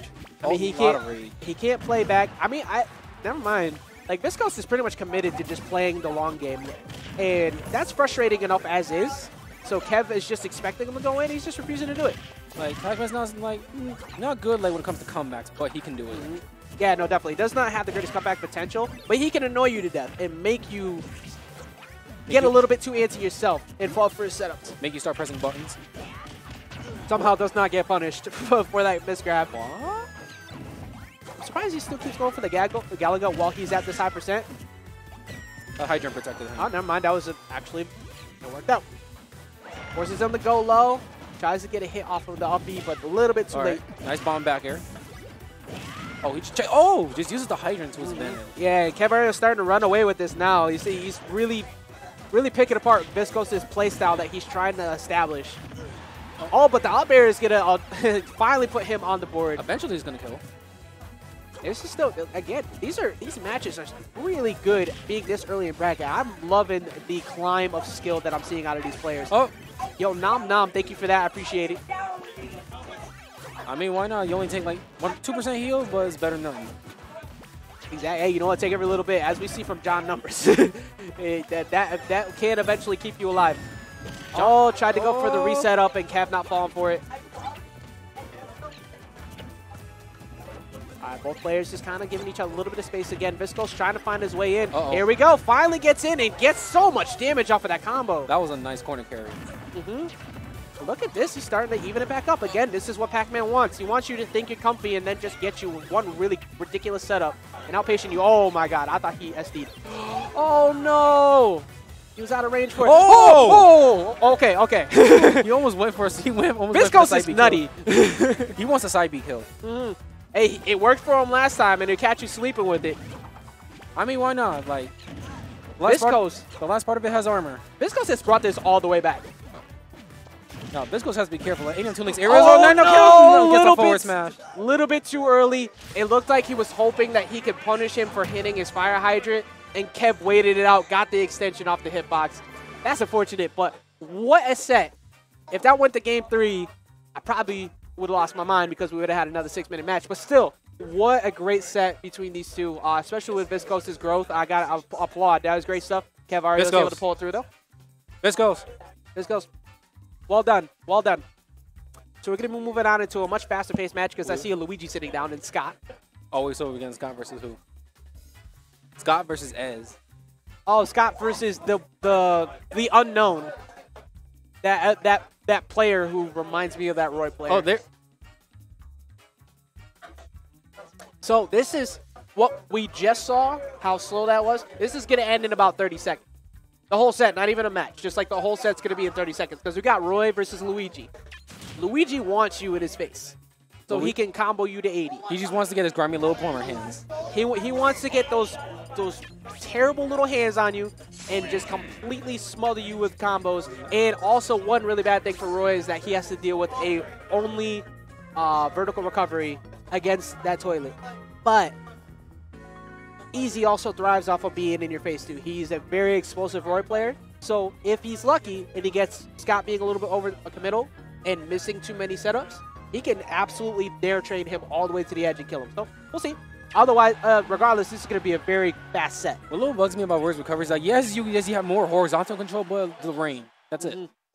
Yeah, that's what's hard in this matchup is that unlike Marth, where he can just kind of poke and pry at Scott, Roy has to get in because he needs the center hitboxes to get anything done right. Both these characters are combo food to each other. Exactly. Oh, it actually gets him on the roll read with that side B. And Easy so far starting this off with a lead over Scott. This is winner's quarters. Both of these players doing a great job climbing it here. Oh, there we go. Trying to go for the early down air attempt. Nice evasion. Yeah, really good defense on Easy to get himself back. I love some hype Roy play. Oh. Oh, you know what? Like, I understand it. I get why he did it. He just waited. It was a little bit too far out of range to try and stall that long. And Scott getting a free stock out of it. Going for stalls as Roy's not exactly fun. Like, being a fast faller, like, unless it was Marv, that would be a different story. Oh, luckily gets away from that second down. Oh, gets a dash attack. Quick 53%. Yeah, actually now almost lapping him in percent. I said this is the dangerous part about Easy's play is that he pretty much can't ever go off stage. He has to win center stage the entire time, almost playing like Little Mac. And now Scott can just zone him out. He can just throw as many fireballs as you want and force him to approach. All right, nice down throw up there. I feel like, you know what's good also in this match was that even though Roy had like sour hits don't do that much damage, they're actually good on Luigi's shield. Yeah, as well as the fact that like he wants those sour hits to extend those combos. He wants to be able to confirm into a fair or a forward smash, but Scott just not giving it to him. Oh my God, he had to read. He just picked the wrong option. Oh, okay, you saw he swung that up smash, but lucky he swung first. Yeah, that up smash was about to demolish Easy, and luckily got away with it. Scott with a great defense on the ledge, they're able to make it back. What's the option? Goes for the jump and kept the second jump, able to get out of there. All right, he's looking for it. Yep. Yeah, trying to go for that out smash. Just gets a sour hit. That was unfortunate. Yeah, every time Easy's had an opportunity to get a kill. Boom. Okay. He doesn't get punished for it. At some point, he is. Actually, it's just going to be a back here. You continue to jump off the ledge like that against a Mario or a Luigi. Actually, any Mario cast character, they all have great up smashes. You're going to die. They're gonna anti-air you at some point, especially with the invincibility on the back of that hit. Big old noggin. Yes, the annoying I say Ez was doing good in that match. It's just that fortunate SD in stock one. Yeah, I honestly well, I mean, he's gonna die no matter what because the angle he was at, Scott was gonna get that down B. If he was lucky, he would have traded maybe early, but it was just a bad spot, and just Scott ran away with it after that. Uh-oh, it's pain train time. Yes, it is. Oh, trying to go fancy on him. Tried to go for the elegant setup. Oh my God, I thought he was gonna go for down air. Both of these players just kind of give each other a little bit of space here. I like it, just kind of respecting. Just jumps in with the down air though and gets the confirm into the back air, and that's your stock. And no matter, it doesn't matter if you have that jump or not. You are not making that back with Roy's recovery. Not running away with this now at 33%. Easy he has to play in his range. He can't back off. Nice shield pressure. I like it. Just establishing it at the corner there. We'll swing it for the fences a little bit, but you know what? Sometimes you got to do it. Oh my God. Oh my God. Oh my God. Oh God. He did. Lucky. He's not stopping. He's not stopping. Oh my. I thought he was going for the back air. Hey, oh, nice tech. tech. The tech. Just flips on the stage with that perfect landing. 10-10-10. Oh. No. Actually not opted for the back there to get safe position. Just guess he wants the raw damage. Goes for the break dance. Gets him misfire. You know, when everything's going well for a Luigi player, you get those when you need them. Elegant. Yeah, you're right. Guys go for the reverse up smash to get the anti-air. Nice fireball. All right, now you need to calm down, and you deserve that. I mean, he was a stock ahead. Like, why not? I mean, if he hit, he would have looked like a genius. You know, one of the things with Roy, though, is that you give Roy an opportunity to come back. He could kill you dumb early, but Scott... Boom. Oh. Let's see, right now, he's starting to rack up this percent. Roy's got some really nice combos on Luigi. Mm-hmm. Let's see, will he get them, though? I mean, he's like... Scott's defense is so he's good. like, kill percent now to a read at the ledge with F smash. Oh, having one of the strongest F smashes in that game. Mm-hmm. Yeah, this is... Regardless of the lead Scott has on easy right now. Nice fade back This is there. still scary, like that because of that right there. That's safe. That's safe on the Wii. And he's just running his back. Needs to be careful. All right, Scott doing a good job keeping his space here. Easy trying to find his opening to get in and land one of these strong hitboxes. Nice job to get him off stage. He's forcing him to air dodge low. Oh, Gets it down there, but Oh, again, Bear confirms took- it into the Bear up air. Good stuff, and that's going to be a 2-0 going for Scott. That was looking very frightening towards the end there because Easy was starting to slowly rack up that damage. Scott wanted to get a hit with the down smash or possibly an up B. Like he wanted either up You B. deserve that F smash for doing that side B. This guy's like, nah. Like, nah, no way. Luigi, they always think they can get away with whatever they want. Elegant gets away with it so much. I'll be shaking my head like, why are y'all letting him Elegant get away is with disgusting. Elegant is nothing more I'm than like, disgusting. why are you letting this man get away with it? Don't You can't edge guard him. If you go off stage, you die. unless you're Rosa. No, you just die. I 100% believe that anybody who decides to go off stage against Elegant just dies. Like, I mean, I understand when like they will go off stage to try to punish like the ending like of the Cyclone, but they're just scared like they might get clipped. Yeah. So are we seeing Are we seeing Retro versus Koga? That we got next? Oh, Light. Oh. Okay, Retro versus Light. We're gonna see a Fox Ditto or Lucario versus Fox. Probably the Fox Ditto though, because Lucario might as well unplug his controller against Fox.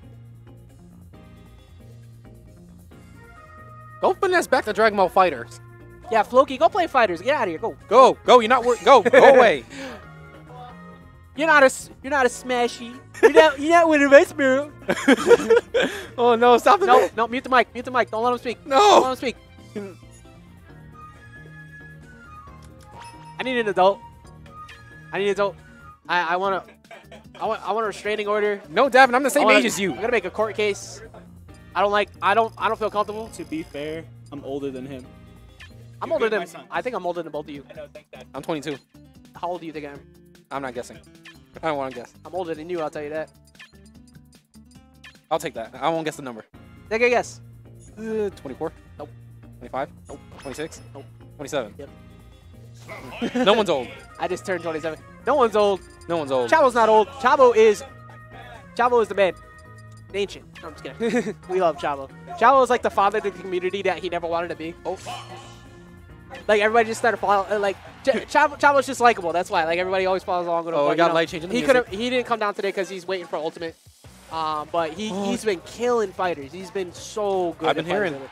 Actually, that young man over there, Light as well, is a monster fighter. He's probably the best in the state right now. Actually, no, not probably. He is.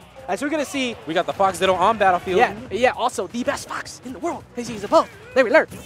Like I say, he deserved that spot.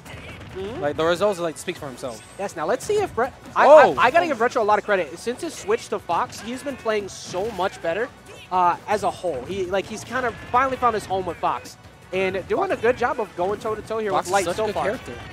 Yeah. Okay, he double jumped early. Oh, nice two frame. Oh, that was weird. Yeah. Retro not in position to be able to get that drop down fair to get the trade on it, and now put above him. This is not what you want to be into Fox Ditto against Light. Once Light gets the life lead on you, he just turns it up. You're not gonna be able to press a button ever again. Mm-hmm. Boom. That's Oh all she my- wrote. oh my That's all she wrote. Every time, every single time, if you're at that ledge, and he is going to read that tech, whether you roll in or back at him. You always want to roll away because you're like, oh crap, up smash. No, he's still gonna hit you. I say he's the Flash because he just reacts. His like, reaction speed is actually out of this world. it's not human. Oh no! Oh, he doesn't go for the drop Fo- down fair. And you know what? Actually, in his position, from there, he wouldn't have been able to do it actually because he was on ledge. Never mind. I'll say take the safe control. Still doing a decent job here of not taking too much damage so far in the second stock. As I say All that, right. he gets comboed. All right, line's on him now. Mm-hmm. Down smash. Retro still doing a decent job of holding his own here. He's still only at 58%. And forcing Light to have to recover off to the side. Oh, wow. That fake out was beautiful. Yeah, that was an excellent fake out. It does not get the up tilt. Oh, two tries to frame catch he you was losing. looking Oh, nice two frame. Still has his jump. Oh, no, and, no. Oh, he knocks him away, and that's actually going to be an SD on Light's part. However, went a little too deep. Oh. yeah, he has invincibility. He's just waiting for it. I mean, why not? You're at 0. You can't get a big punish. I mean, this game's technically even. All he needs is one fair at the ledge. All right. If Retro was feeling ballsy, I say he would have done it right there and caught the illusion. And Retro actually even in this game back up here. Oh, drop shield. Well, almost even it up, excuse me. Oh, that's it. That's it. Oh, the traditional taunt. Yep. Yeah, the trademark taunt from, like, he taunts after literally everything. Good stuff for Retro in that game. Well, no, he was actually doing a decent job of keeping his cool. Light walking away. Aww. Because apparently it's a one-game set, I guess. I don't know. I don't know what he's doing. Is he getting me Chinese? Oh, he's stealing someone's napkins. Oh, he's wiping his hands off. Okay, no, I say that's good. Because Retro making him Shveti. All right, so we're going into game 2 here. There's going to be no character change. They're definitely running it back into Fox Ditto. Bless us one more Fox Ditto. No, please, no. God, no. Oh, my God. I'm so tired of playing against Foxes. I mean, let them One's my cousin. The other one never leaves my house. And I play Ike. You have any idea how horrible my life is? I play Roy, too. No, Fox. Everybody stop picking Fox. Go away from Fox. Anyway, so we're going into, going into game 2 here. And right back on the battlefield. I'm not too surprised by that. Good slow recovery from... Never mind. Never mind. The homie stock. Yo, so Evo has taught us that the meta is homie stocks. That's apparently what you need to do. All right, like being a homie. If you could give a homie stock in Evos in Grand Finals of Evo, you could do it at your local too. I love the sportsmanship here. I'm gonna laugh if Retro actually runs it back. It wins this set because of that. But so far, Light just kind of he's winning on all neutral decisions right now. Actually, you know what? Opting not to go for the fair. I like it. You don't want to just give up that stock right now. Oh, he's not dead yet. Now you're Fox. Not my Fox. All right, Retro currently sitting at 87% in a very large deficit behind him. Nice shoulder check. This is one combo, and this is even game though. This is still Battlefield.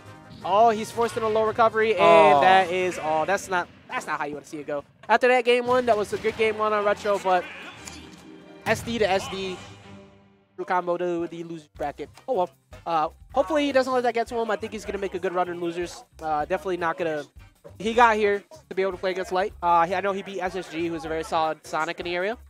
That is also a very dangerous person to have in losers right now for people. So. Here's a fun fact. I used to main Ike, and I used to get to play my friend's Fox. Like I know it used to be a night. It wasn't much of a nightmare. Cause like That's Light. That's the best Fox in the world. I know. If I would have played with him, like no. No, the problem is it's just that I can't land. I can't land, but Fox can't land either. I mean, like if you condition him right, you can't land against him. He dash attacks everything.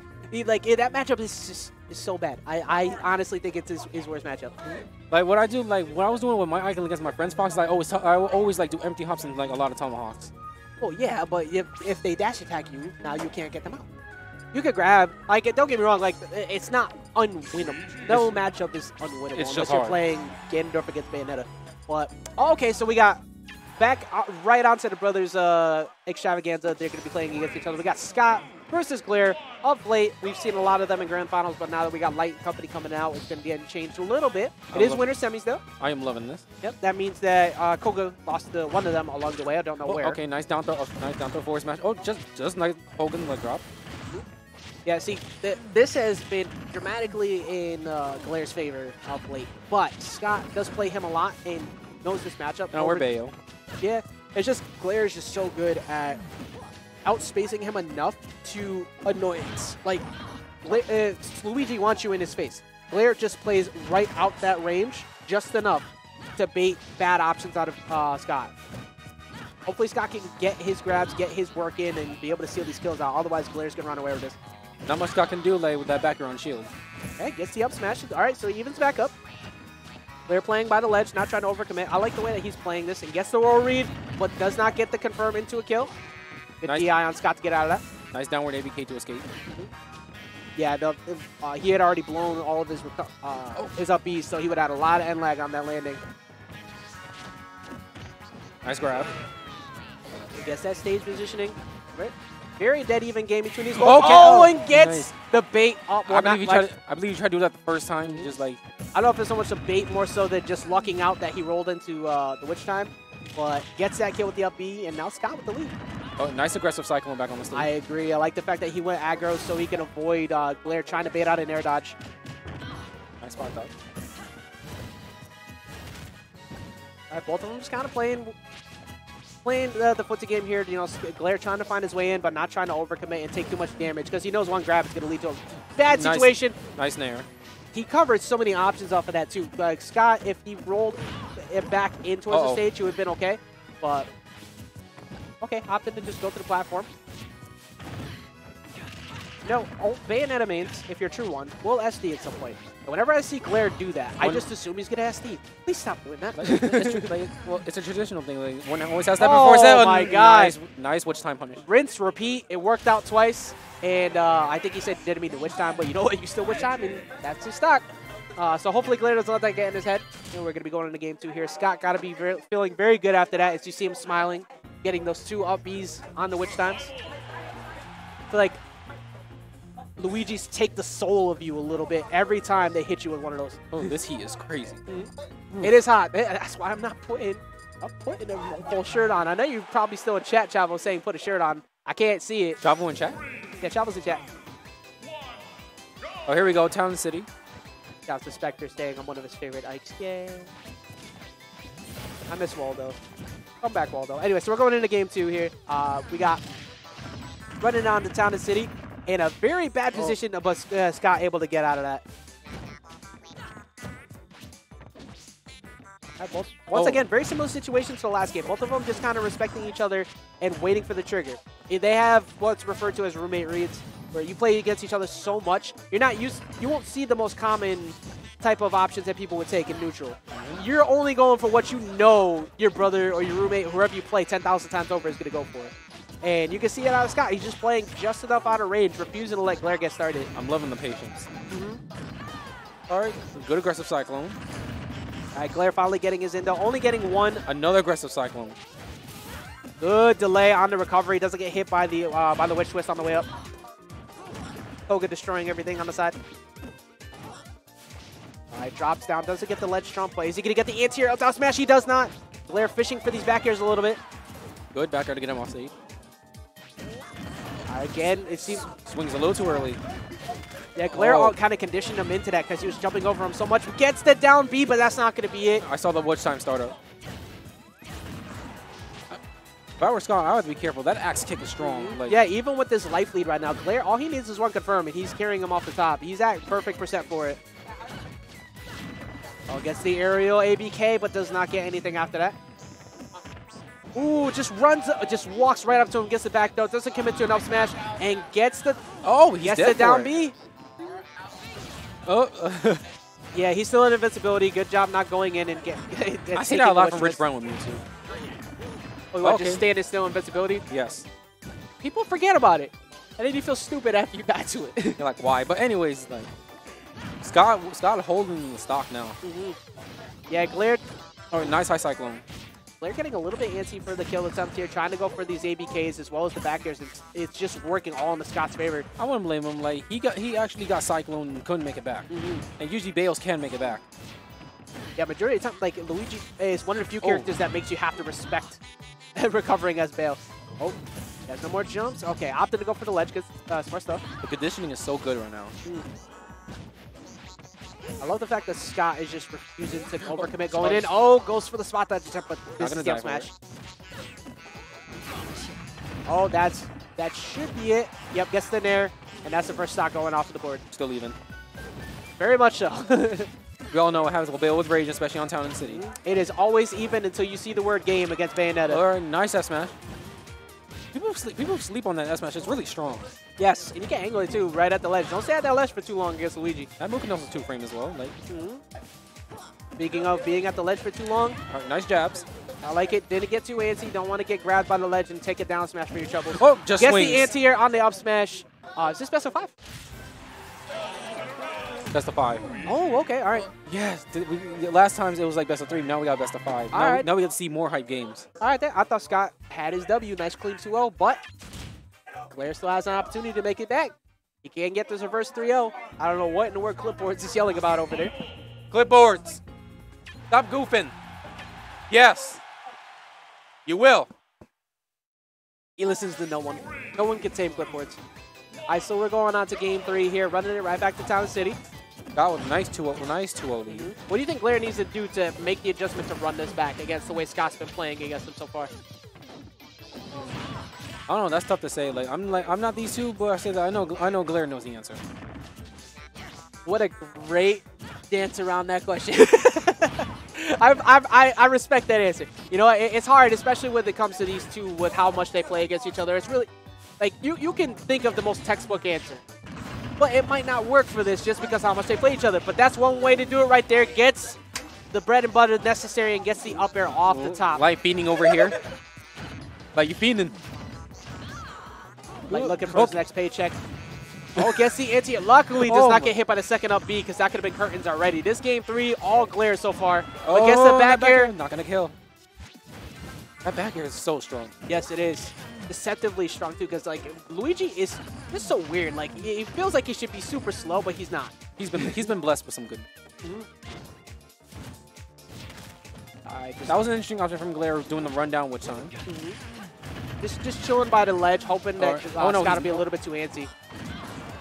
Oh, trade? Back air anti-air, still not going to get it, and Glare fishing for this kill, but he's still got a whole stock lead, so it doesn't really need to commit, and he does. He gets back thrown at the ledge, and now Scott potentially taking this 3 over his brother. No, he actually doesn't go for the up air. That could have been it right there.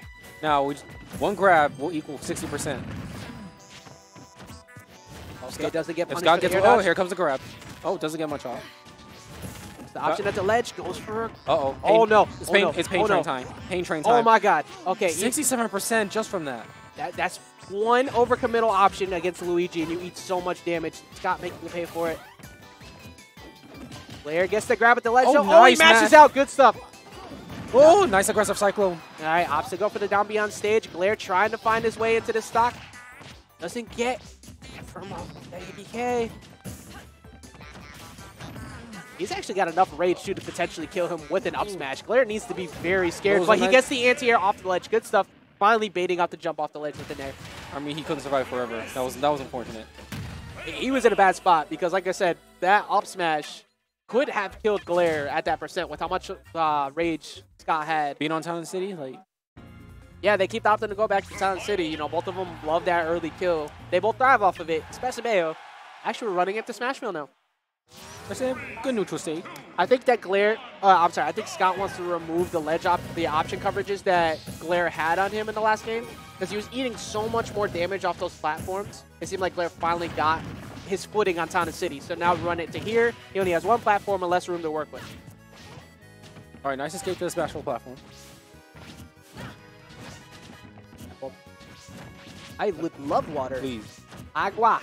Please and thank you. Duel the God. Shout out to Duel. Yes. 2 more gods to smash. Both of these guys playing so well right now. Glare finally losing the percent lead. That's like my favorite combo from a Luigi. Down throw back air. Down throw back. I mean down throw down air back air is so good. I love the multiple down airs in the up B. Oh, like taking care of his boy. He does. Trying to offer me some chips, but I don't want to crush the ears of Twitch. Thank you. All right, nice. Finally getting something started. Doesn't get it though, and trying to chase him down all the way. He did. And that's, oh my God! Good down smash. That was actually a good option too because he could have tried to go for the up smash here, but he was directly in front. And could not get it. He gets a coin yet, but not much. Somehow both of these players not losing their stock in all these interactions that have been just so close. Trying to bait out a jump with that back air. Not going to hit though. All right, good up here.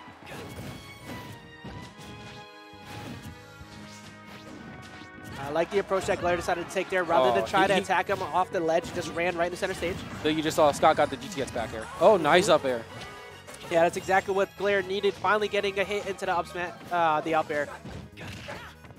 I think we're going to see... Actually, no, he's not even going to back off. I assume we were going to see a much more patient Glare now that he's behind. Especially with the fact that he's still behind in games. It's max rage God, bail. so Oh much my god, is he gonna die damage. for it? Oh, he's not gonna die for it. So luckily, just a little bit Up, off. oh, up air kills. I like it. I like the aggressive approach to the legendary. I definitely wasn't prepared for that. Oh. Okay. Oh, now Glaire's chasing him down. And manages the spot dodge after all that end lag too. Oh, pain train time. Oh. Can't get the reverse. That witch twist too good. Greatest combo breaker in the game. Reinforced Shoryuken. Nah, I witch twist just gets so much off Oh of it. my. Oh my god, good delay getting away from that back air. Glaire went so deep. All right, was not gonna get off it. Just the one up air. Just take what he can. Blair looking for this kill. If he gets one down to it, he could lead this to the up air and possibly get the kill. But Scott knows. What a like, weird trade. Scott knows one mistake right now means death. Glare in good position now, gets the nair, forcing Scott to have to recover low. Oh, Scott getting a little bit too easy. Good tech, though. Oh! If that, Oh my God. If that was a misfire. Whoop! Scott somehow getting away with all this. Good, Gets the good, up tilt, good. gets the read on the tech in place. Scott starting to run this back. Glare trying to find his answer to get the kill. Okay, Doesn't get anti-aired. All right, now he's swinging. Both of them giving each other a lot of respect, not trying to overcommit, see who breaks first. Oh! He gets grabbed. Good forward throw. Get him off stage. Oh, Scott going for the down B, but not in range. All right. You know, I like it. Just back off. Refuse to fight at the ledge. Let Bale press the buttons at the ledge. They're trying to find his way back in the center stage here. Gets the down tilt. Oh, Almost gets hit. Claire misses again, but gets the back air and finally closes that match out. We're going to game 5. Are we seeing a reverse 3-0? That's why I was saying, man, when I realized that it was not 2-0, I was like, ooh, Glare has an opportunity to run this back. Glare don't go down easy. He goes down swinging hard, and these two play each other so much. Like I said, nothing's really going to trick either player in the way that they play. But their defense has been immaculate in the way that they've been handling these stressful situations. Bullets in his face, like, he doesn't care. I mean, 3%, like, not much. Yeah, I think we're going to see much more aggressive play out of Scott coming into this game 5 here. Oh my God. Speaking of aggressive, trying to go for the early down air. That is the most busted axe kick in the game. It really is. Like, it's so good. if Scott didn't have his jump, if he See didn't people have the die at like 0 at the if he ledge. didn't have his jump or okay. Oh my. Ooh, the less bats within. Any other character would have been dead to that. Speaking of potentially dead, nope. The good DI from Glare. Scott. Only taking the back here.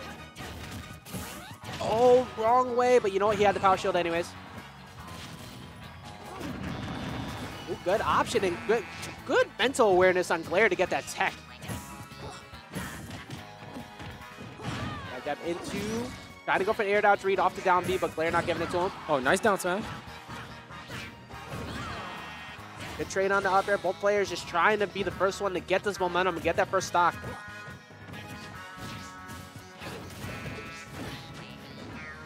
Glare opted to be a little bit more safe, but gets the anti-air with the witch twist, but can't confirm off of it, decides to back off. Oh, goes for last jump. Like, he immediately buffers a roll. DBZ, but it does not work out for Scott, and that's going to be the first stock going to Glare. I bet Scott's probably kicking himself right now. A little bit, yeah. Hopefully he can close this out, because if he starts getting a little too antsy, Glare's going to run away with this lead.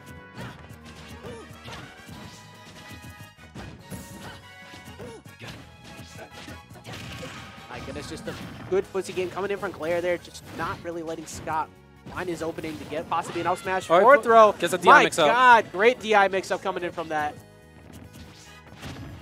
That's only 40. Never mind, he's racking up a lot of damage here. All right, now he's got the magic number. This is one grab away, though, from Luigi evening this back up. Never mind, it's at 91% now, but... Don't you dare dunk him. I thought he was going to go for a down B already and get that kill. Witch twist getting him out of that grab situation. Scott needed that so bad. Oh, not a very good trade. Able to make it back. Glare recognizing the get-up attack. Good route for... Oh! But Scott, I don't think he wanted that side B at all. I think he wanted to go for a down B to possibly stop the aggro. And that's going to be it. Glare's going to get that reverse 3-0. I'll say that was a really hype set.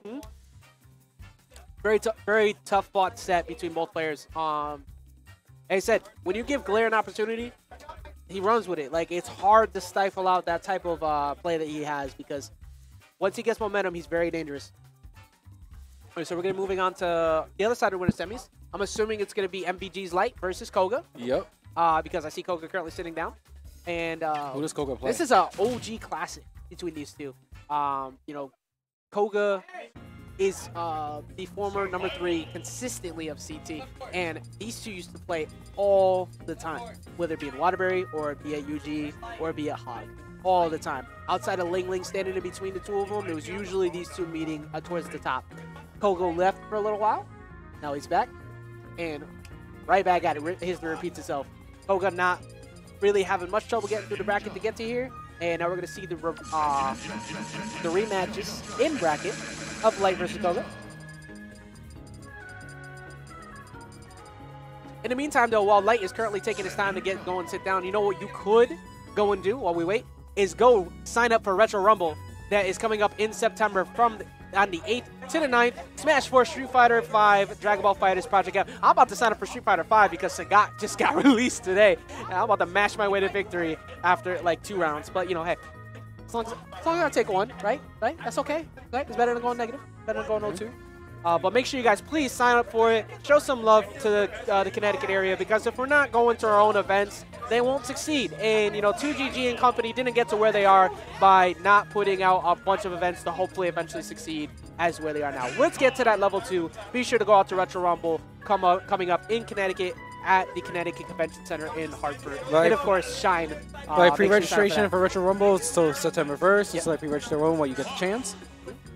Yep, make sure you guys sign up. Go to everything you can in the area and show some love and support and meet so many great people. I've met so many people in this community that have changed my life around for the better, and I'm glad that I have met them.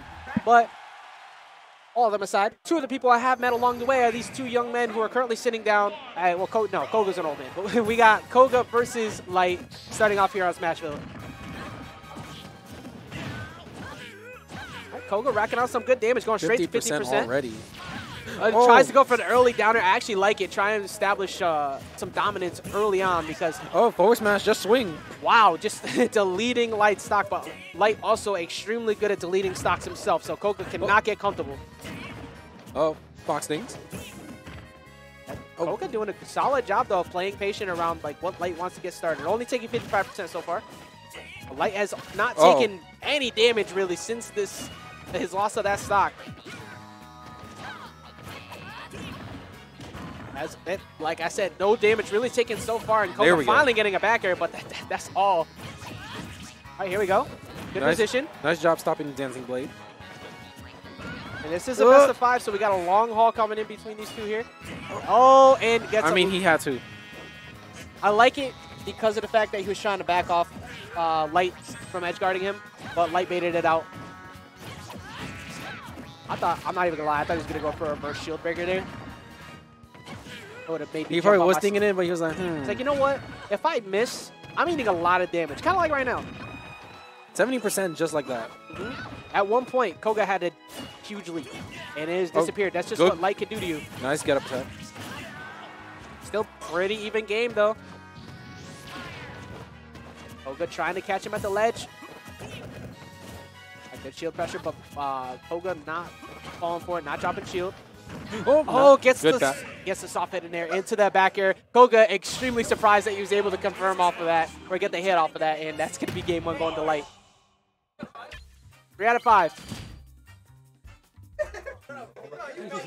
Bless us with a game 5. Yes, please bless us with a game 5. I love watching these 2 play. Let's duel with the game 5. Let's duel with having to spend so much time here. Yes. But, you know, Tio's nightmare is everybody going to game 5.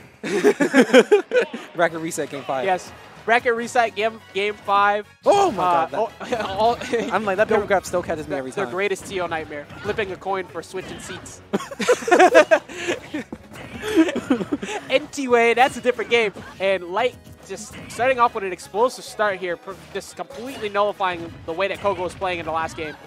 Okay, he just locked down the left side of the stage. Yep. That's the most dangerous thing about fighting against Fox. Just trying to get off the ledge and really get anything started. Actually, really regaining your footing in general. But still, the dangerous part about Lucina is that Fox is pretty much at kill percent at the ledge. I say like another 10%. Now with this rage, I've seen... Oh, he gets the trade with the Nair. Oh, the Magnet Hands. This game is sponsored by Magnet Hands. Magnet Hands Esports? All right, now definitely kill percent to a potential fair at the ledge. Oh, not punishing the down air on shield. Okay. We don't need up smash. What is up smash? Wait, what is up smash? We're inventing our own confirms here. Getting that back air. I love seeing custom combo. Yeah, me too. Okay. Trying to go for a fair at the ledge, but he's going to eat a lot of damage before he gets the Is he anti-air F smash, though. Not going to die. Good attempt by Koga to go aggressive off the ledge and able to get back down to the ledge. Oh, actually missing even with the regrab. Oh, that angle. Yo, Light is the only person who does like mangles in Smash 4. Except if there are angles, there's like infinite angles. He makes the weirdest recoveries, I swear. Oh, I guess that when you think right. Light's a disadvantage, he's not. But Koga luckily able to get that side B and get the kill. Only Nice. at 64%. Nice dancing link kill. Not much Fox can do against that. No, But he can do this. and just rack it right up to 101%, and now Koga has to play very careful. Just mistimes the back here. Smart not going for that ledge either. Oh, hits the wrong way though, and that is not what you wanted. Sad boys. The saddest of men is Koga. Alright, so we're gonna go into the game 3 here. Koga hopefully able to figure something out because this is not working for him so far. And Light just kind of running away with this a little bit now. I saw him hovering over Luigi. I was like, wait a minute. I don't know. At some point, I think they're gonna Greninja Ditto. Don't do it. No, don't do it. Don't. That. Olimar? Yeah, Olimar sucks. Stop it. He's either picking Lucina or Luigi. It's gonna be one of the two. Huh? What happened? How many views? No, we're running right back to Lucina. Okay. 13. It's okay. We'll 13. be higher. We'll be higher. We'll be higher. You know how we can be higher? You guys tweet out the stream, show everybody some love, get some people paying attention to CT's finest because we have plenty of killers in this building and people should be watching us. There's no reason why they shouldn't. So we're going into game 3 here. With his semis, we got Koga, the return of Koga versus MBG's own Light. Nice dancing blade. I like the bait that he did, the double hits to bait out the roll so he could get the other one. Koga's tried and true. This man throws out so many side beats. I mean, why not? It's so good against Fox. It's so much damage. Like, it's free damage. Like, it's so good on fast followers. Okay, nice high dive from Slav. Oh, trying to go for the nair trade on the side B on his way in. Oh, pops him up. That's not what he wanted. I mean, but we'll still take that damage, but he's still living. Oh, nice weight. Yeah, trying to play as defensive as possible against Light by the corner. Not trying to be too little aggressive. And that side B's not going to do it yet, but give him stage positioning. Oh, I like it, but he missed the up air. That possibly could have killed if he managed to hit that. But that will. And that is going to be the first stock going to Koga. Also smash though. Yes. Lucina's just really strong. Lucina benefits so well on the stage, too, because of this short side. I wonder if the next game, with the fact that they're kind of universalizing a lot of the stages with that battlefield, where they said that all the Nice back air. nice back air. Oh man, I just said nice back air. No, He went super. No. He's going Super Saiyan God now. not supposed to say nice back air. I'm supposed to say excellent back air or something like that. Better than that. Anyways, we'll talk about what I was talking about after. Right now, Light turning it up, trying to regain this lead here. That's one way to do it. Getting the punish on that Dolphin Slash. Like sharking him really now. All right, Yeah, he nice, is. good down smash. Finally pulling off the shield breaker, but Light was not in position for Light it. was woke right there. He did not put up the shield. Mhm. Stay woke. Oh my, okay, now this is actually the scary position right here. Yeah, I like the fact that Light didn't commit because he realized the timing was a little bit off. Usually he'll up smash you to oblivion there, but... Alright, Koga putting him in a good spot. Nice. Gets the down tilt. He needed that. Nice 2-frame. Oh, no, that's not what you wanted. And that's bad. Oh, wow, he actually missed. He is cheating death right now. Oh my. Light's entering all the cheat codes to victory. Are you dead? No, you're not Nope. dead. That is super unfortunate. Oh, he actually gets a hit off the down slash. He held down. Should have been dead there. Oh my. Oh. So the amount of spaghetti that went over those that last segment was kind of upsets me. Like, both players should have died like 7 times over, and they both missed. That's going to be a 3-0 going in for Light over Koga. Very solid. Now, what I was talking about before, what I was trying to get at, is they said that they're universalizing the sizes for all the Omega Battlefields, right? So I wonder if they're going to still keep similar proportions to this game, like say Smashville's short sides, the greater sides on Battlefield, the short ceiling on Town, or if they make it universal. That's interesting though. I'm into the next meta as well with how many stages we're about to have. So I'm looking forward to it, especially the fact that the toggle's off, being able to access so many more stages like Pokemon Stadium 2.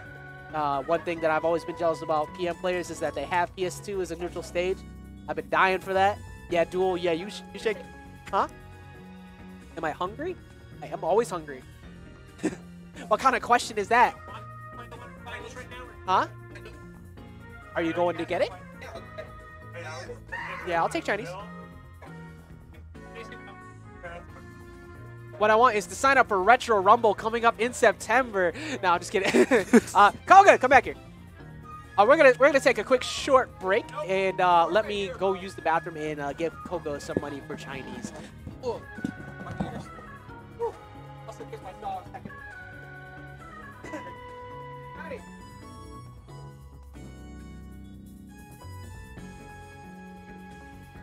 What wrong? I believe one is mine.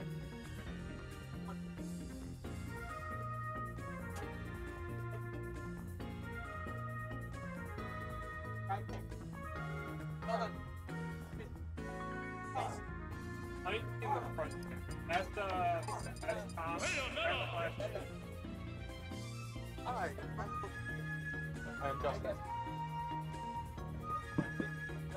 I live in Hartford. But I'll print on that.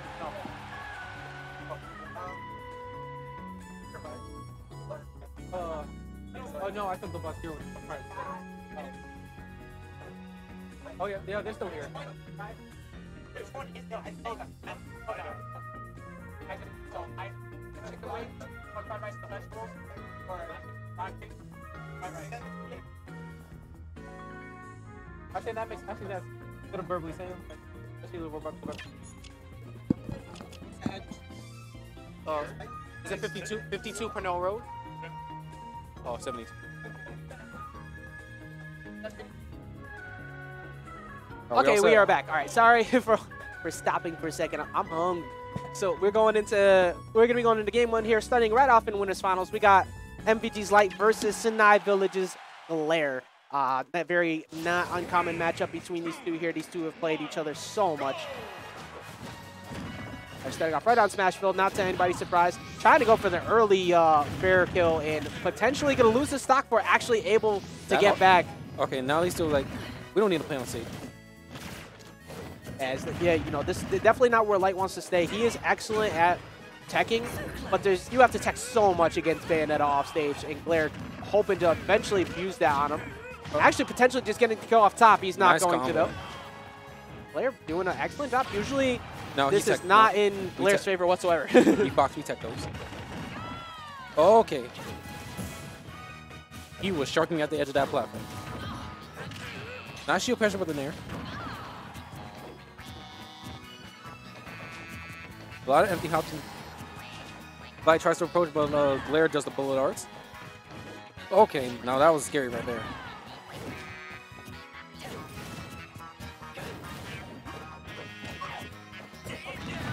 Alright, nice Nair on shield, but Bayo, you know Bayo. Frame for a which was. Okay, oh he's alright, he swung. He had that. Yeah, smart option with that retreating back air as well. Not trying to forcing Light to try and get a little overcommittal and making him pay for it. Now Light trying to find an opportunity. Gets the air dodge read though, and Glare reeling back in his chair there, realizing he made that mistake. You know, that is not a good air dodge for one, that Bayo. But it's so frightening regardless, because you want to throw out those switch times against Fox, but you have to make a split-second decision because of how fast this frame dead is and how good Light is at committing to those options. Both of them just not going in whatsoever. Nobody wants to be the first one to take all this free damage. Opting to go for a downer at the ledge, actually backing Light up. Like, one mistake means death. Especially in this matchup by the ledge. If Light gets clipped by one of the fairs, however, I will give Light credit. He's gotten really good at the DI of not getting killed off the side by Bayonetta. Off the top, though, it all depends. His DI not notorious for being great, but it's looking a lot better against Glare so far in this set. Oh, nice bet. Oh, gets the basket thing. And we got a dead even game here. Gets the roll and punish him with the witch twist. Gets a sour hit, but he still keeps it going. Actually, yeah, continues to carry off of that combo there. I'm really liking the lasers, like free damage. Yeah, you know, if you could, every little bit of a percent counts. Okay, that was scary right there. Opts to not overcommit by the ledge. Does not want to get hit by a potential witch time. Oh, that could be it. That's not going to be it, though. Just so close. One more hit like that, and Glaire's going to get killed off the top. He needs to be very careful. Like he has that. No. Oh, you know, he was waiting. Yeah, the stare down. He was waiting. Oh, he does not get the F smash at the ledge. Glaire keeping his life, but Okay. that's it. Oh. You know what? He was in a position where even if he decided to roll in to avoid it, Light could have just easily turned around and F smash Light just gave me the stare, like. Ooh. That was tight. It was a lot tighter than normal. I'll give him that. Like, Glaire has been improving. He just hasn't been able to get over the top yet on Light. But the way that he looked in that match, looking much better. And as I said before, he's got to make sure that his music is correct. Little diva. His music's got to be correct every single time. Fountain of Dreams is better. And I mean, I'm an evil person. I know that 64 players have been listening to that same song forever. I just want that one on. Keep that one on at all times. So going into game 2 here, though, on Dreamland, and Glaire taking a massive deficit so far, behind 67%. And as such, he is choosing not to overcommit going in on Light. And as soon as he did, took another 30%. Oh, nice falling up here. Okay, Light's on him now. Yeah, Light is just completely untouched so far. Glaire trying to find his opening. Oh, good jump away. Light was ready for it. Yeah, does get the untechable spin. Oh, but luckily able to get out of that and then lands back on him, hoping to punish the up smash, and Light does not care. Throws out another one. Just do it. I mean, what can Bayo do? That up smash is invincible. Like, just swing it. And throw out a witch time, hopefully. Oh, speaking of right on cue. Oh, look at all this damage. Can he convert this into a kill? No, that good SDI. Oh, actually. Oh, doesn't get the forward air chain. Yeah, and luckily Glaire didn't go too far down. I thought he wasn't going to be able to notice where he was. And accidentally SD. All right, nice back air dash attack. Another dash attack. Nice 37%. It's the anti-air with the fair. Oh, he actually caught the jump too. The real sad news.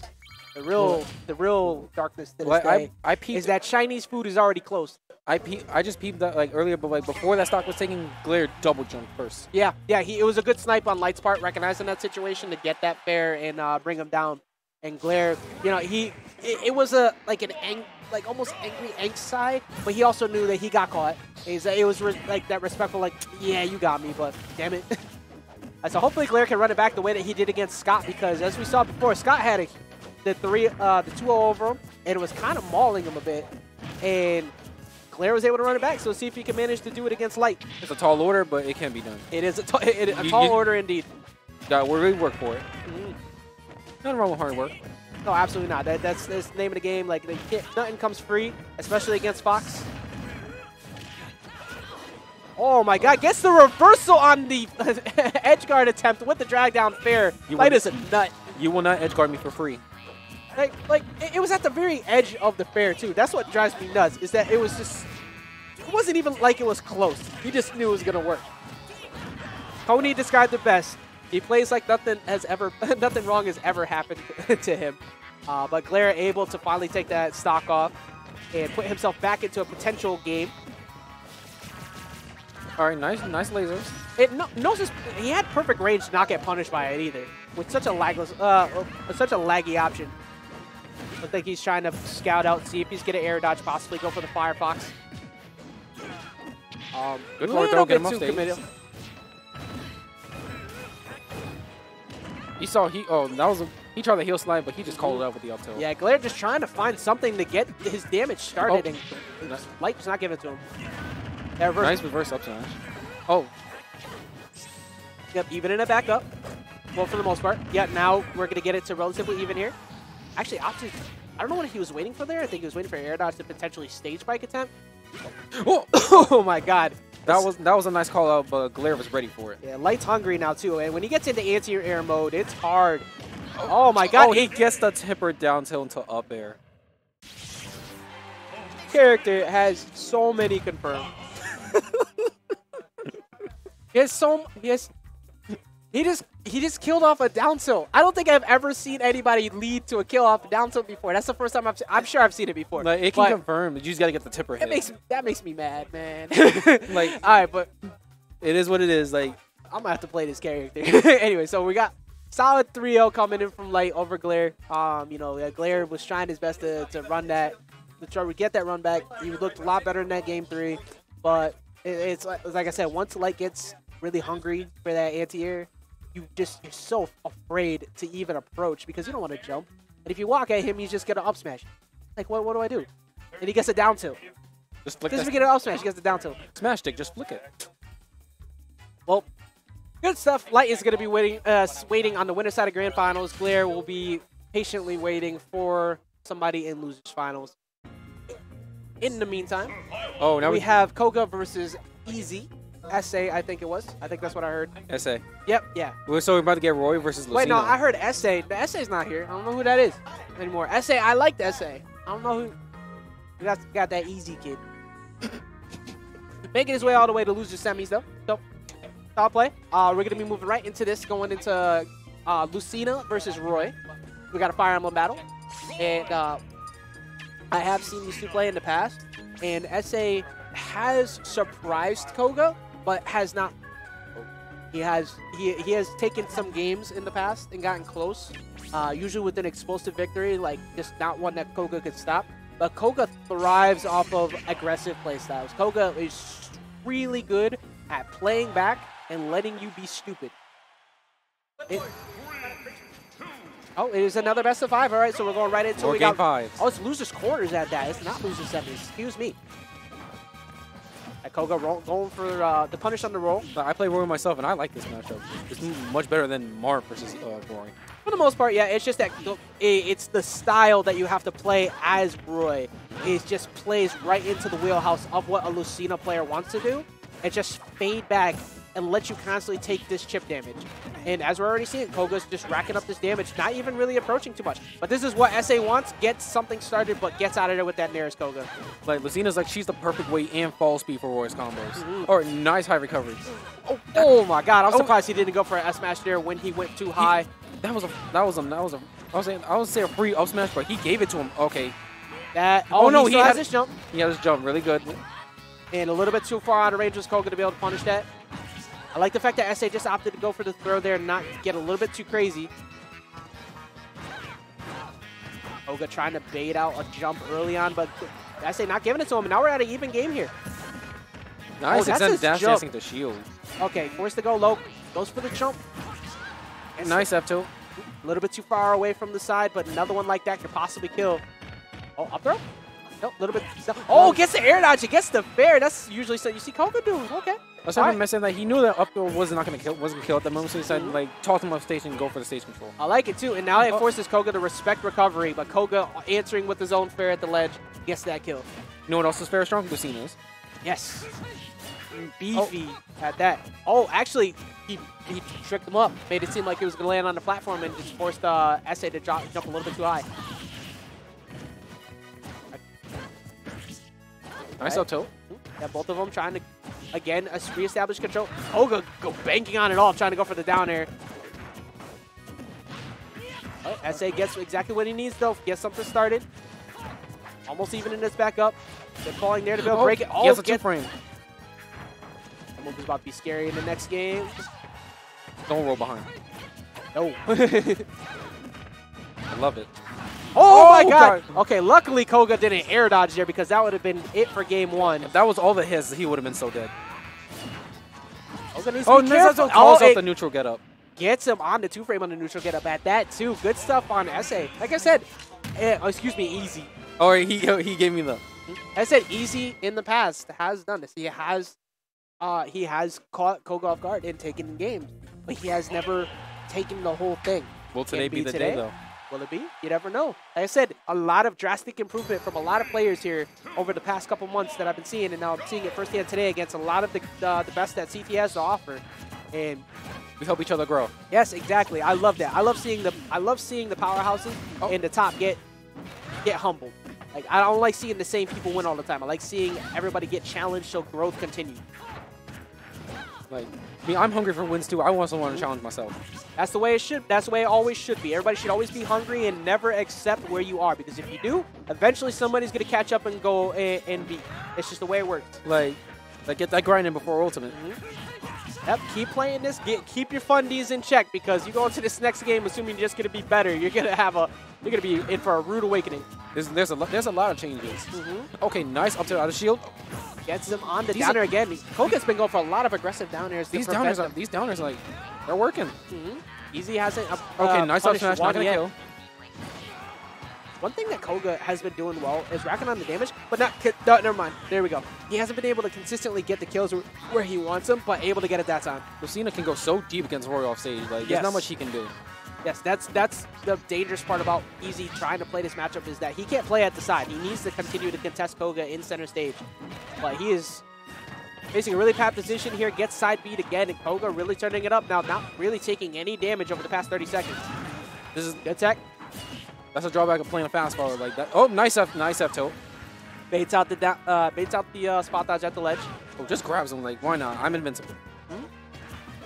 One thing that Easy does really well is the baits on bad defense as well. Like, he plays almost exactly the same way that Koga goes, except a little bit more aggressive.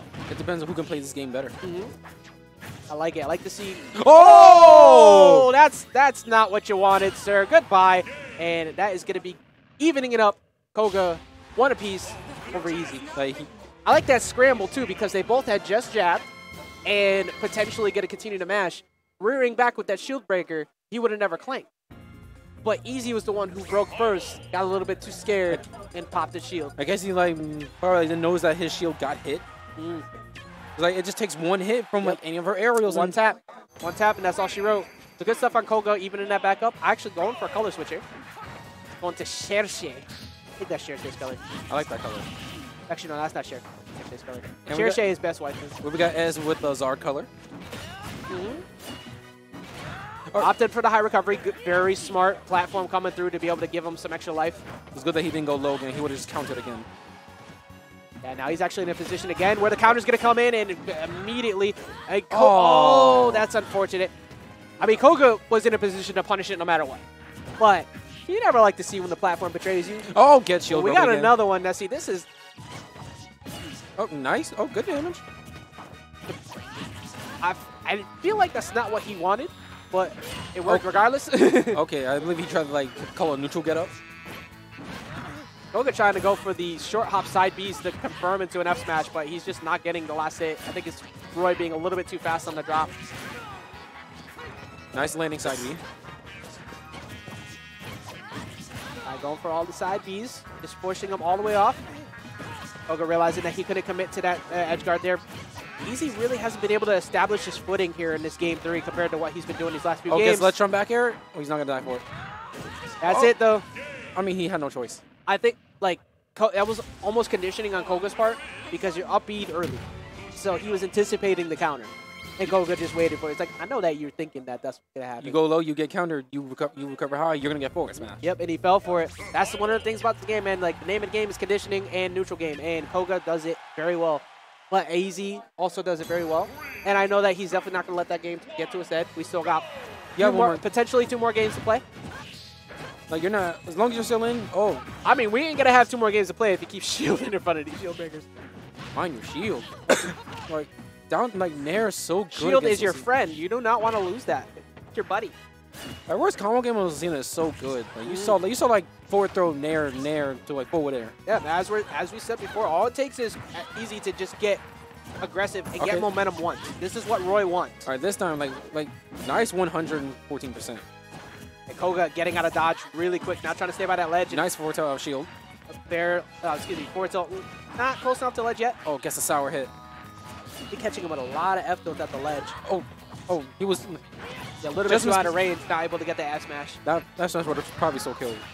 All this rage and Lucina being so strong. Actually able to get the landing hitbox on that that back air. Nice grab. Up throw not gonna kill yet. Almost in range now. Okay, he has to watch. If he gets a couple more mashes off of that, he should be able to kill him. Okay, he knew. Good tech. And luckily, just out of range, not getting hit by that counter, because that would have been it for Easy. And you can see him, he's fishing for this throw now. It'll definitely kill, but nice gets the claim. trade instead. You know what I want to see? If Koga like commits like too hard, down smash out of shield. Oh yeah, he Easy has not pulled that out yet because I think he knows that the caliber of Koga, he's not gonna fall for something like that. But at some point, that bait into the F smash is coming. Oh, just Or you know what? just do it. Just a different player was the one to do it. Even in this backup, Koga certainly sitting behind 56%. that downward angle does so much damage. I like the fact that he decided to go for it too because it looked like he was stalling on his shield, potentially going to stop it. And even in this game, relatively back up, Easy in a bad spot. Now we're at a dead even game here. Koga trying to go for the high recovery attempt. Nice jump away. I like the fact that Easy just decided to reset. Just run away. Don't contest him at the ledge the way he's been playing over these last minute. This ledge trapping game has just been on point. Good grab. Finally getting something going, getting the grab, and gets... Nice back air. He go for the counter. No, he goes for the ledge jump, forcing himself at the ledge, a little bit too far out of range to get the F smash. If he was Mark, Would have killed. it would have so killed. Oh, nice back air. Gets the sour hit, but gets stage control. I like the foot to game. Oh, bait. nice Oh, and he F tilt. gets him again at the ledge with the F tilt. He has been timing that so well. That's like the 4th time he's hit him at the ledge with that. I mean, might as well. Like, I'm like, If it ain't broke, don't fix it. I feel like if he went for F smash, he would have probably shielded immediately. Like, F smash being so laggy, but F tilt not. He's keeping himself just safe enough that if he mistimes that, he can potentially roll away, or he can just take a shield grab, and that's it. He's not at kill percent to an up throw, so it's not too, it's nothing that's too bad. Like both these characters got such good ledge trapping. Nice up tilt, double F tilt, a triple up tilt. Yeah, and he's just racking on this damage. It looking like Easy potentially might be this day where he finally takes one off of Koga. His first set. Potentially, you never know. All right, nice dancing late. So far, excellent gameplay from both of these people. Oh, gets the grab. Oh, The air, he actually gets the mix up. you know, Koga's always been going for that down air, but that time not going for it. And now Koga got a huge percent deficit here. Oh, that's bad though. Good saving his jump. But a little bit too high for him to be able to get the edge guard. All right, that was good. Okay, going for get up attack that time. Trying to go for the F tilt again. My God. Like I said, silly. if it ain't broke, don't fix it. Okay, that was He was scary. waiting for an air dodge Good. to the ledge. All right, nice F tilt. That's gonna take it. That is the story of this match so far. Easy keeps getting these F tilts and Koga keeps dying to him. And let's see if Koga can manage to bring this back, or is Easy going to take this? Okay, you saw. All right, that was almost a good call out with the up smash. All right, pretty much the story of this says either shield breaks and F tilts. Yes, and Koga just currently getting buried in the back. He was waiting for it. He was trying to go for it that time. Koga not giving it to him. Who's gonna win the Cinderella story? I don't know, but Okay, nice safety. somebody's going down. Both players not trying to give it up. Koga couldn't get the fair off the jab. Keeps getting punished on shield. A lot of shield grabs right now. Easy just racking up all his damage. 74% to his 140. Up throw not going to kill just yet. Oh, he tried the mash for his life. A little bit too far out of range to be able to get that last hit of side B. That's not what Koga wanted. Koga keeps getting Oh, is grabbed. that gonna take it? Okay, but that almost took it. Often just rolling the center stage. Now it's going to be it. Olay. All right, now Koga in a bad spot at 93%. One F tilt again could potentially be the end of his tournament life. It just falls out of it. Was that smash DI? No, it's like being a fast follower at 0. Like most Oh, yeah, fast followers, true. they can escape it at 0. I constantly forget that Roy is a fast follower. Oh, that's Good a bad punish. Luckily did not die. Potentially could have been an F smash. Guess he decided to go for the safer move. Koga able to land. Easy trying to bait out a bad defensive option. Okay, now getting this is forced scary. He's off stage. Oh, Okay, he just- had the right call, Oh. but missed the fair. That wasn't the grounded version. That was the ground version. That would have been like so game. That would have been it. Okay, luckily doesn't get hit against the stage. Oh, gets the falling there off the ledge. That could have been it off that back air. Koga starting to even this back up. Gets the back air himself. All right, this Easy is in a scary. bad position. Oh, good. No, this is scary. He's above him. Both of them pretty much at kill per. Oh, the up throw's not going to do it yet, but gets stage positioning. He's able to get back down to the ground, trying to go for a single hit nair to go for the F tilt, but not going to hit. Very, very tense. Both players trying to find the opening to get this kill. Both of them pretty much at kill percent at this point. Does an air dodge in the stage. Oh, a little bit too far out. Can't get the punish. That was a dash attack. Okay, Right, gets him, low forces away. jabs. Oh, but goes for a nair instead. Oh And my the side God, B's going to second. finish it, and that's going to be it. Koga able to walk away with that victory. Holy hell, that was an intense match between both of these two. That's probably my favorite match so far this night. Shout out to both players. Absolutely. Easy, definitely not the happiest person after that. I'm not going to lie, but, you know, that was an extremely hard-fought set. Koga able to just get the last hit by that much on that side B and walk away with it. My goodness, that was intense. I was shaking in my seat waiting for it. Congratulations. I would have been, you know, moving on. Will be Koga into lose the semis against the winner of Scott and Kev Arios. We're going to see Luigi versus Toon Link. What do you think? How do you think Scott's going to handle the way that Kev Arios is going to want to zone him out?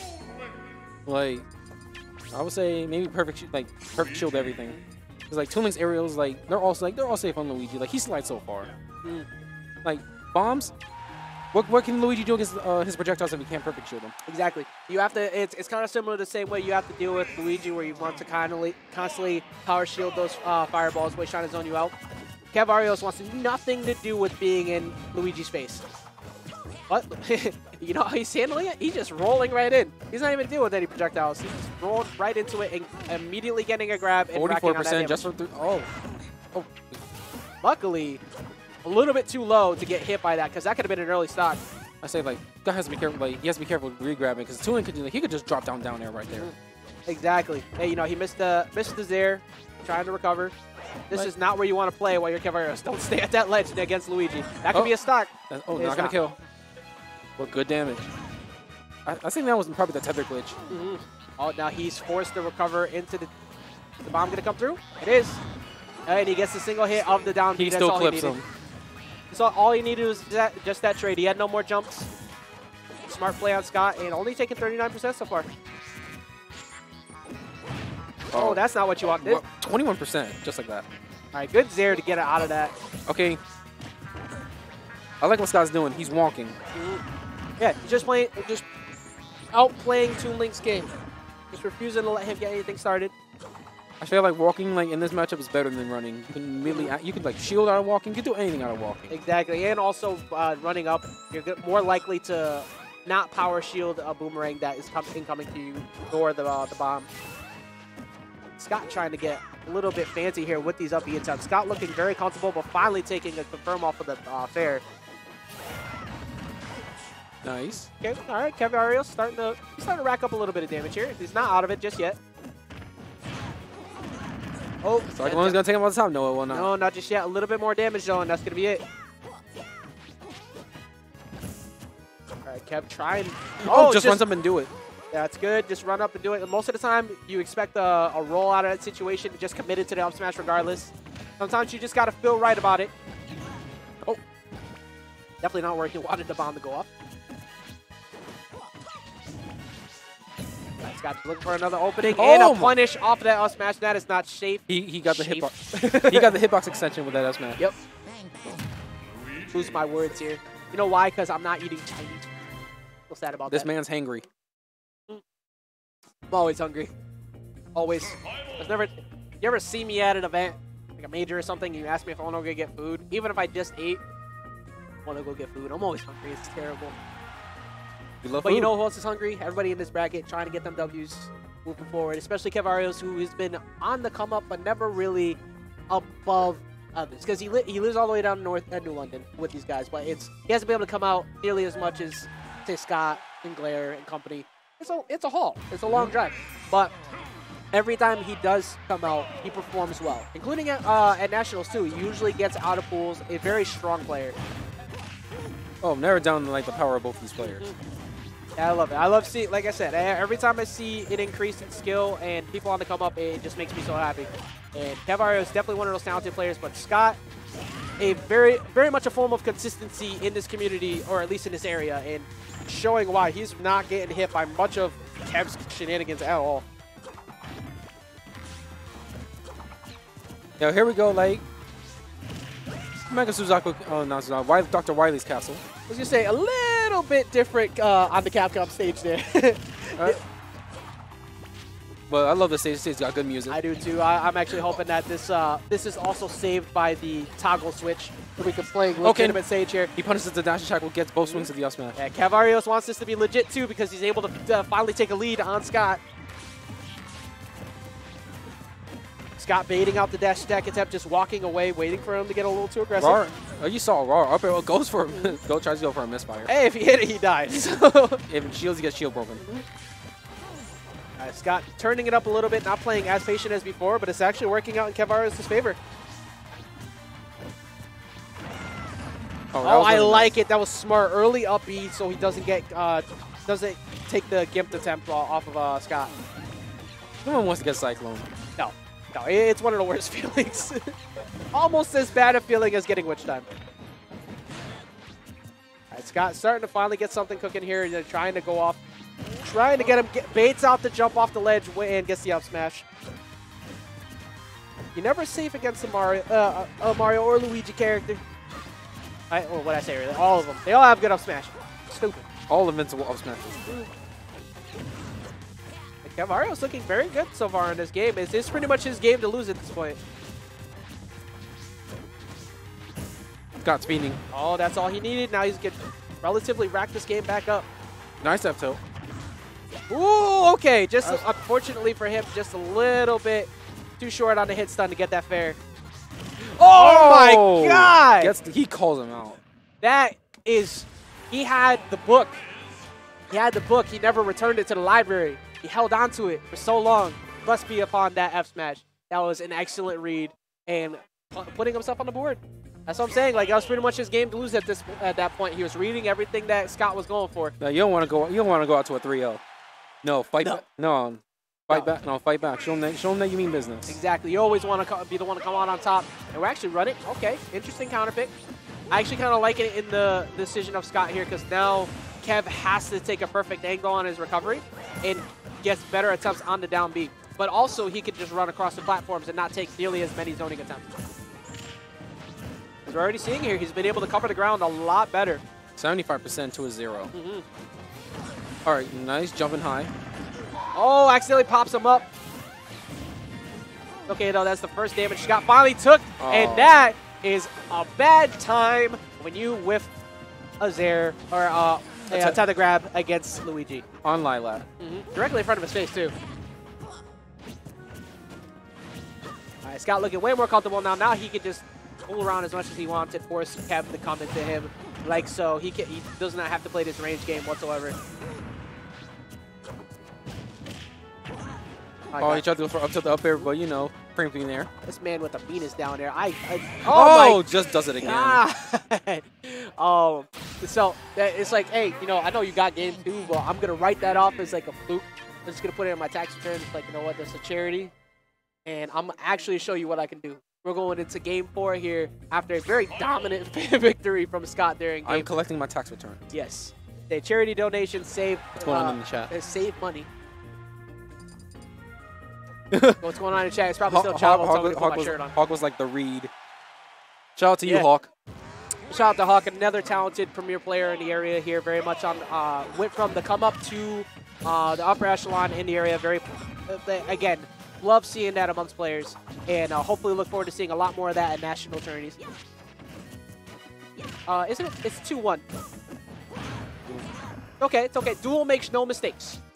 Duel is God, and you will revere him. So we are going to continue this game on here on Smashville. He is GVS's Messiah. Yes. Oh!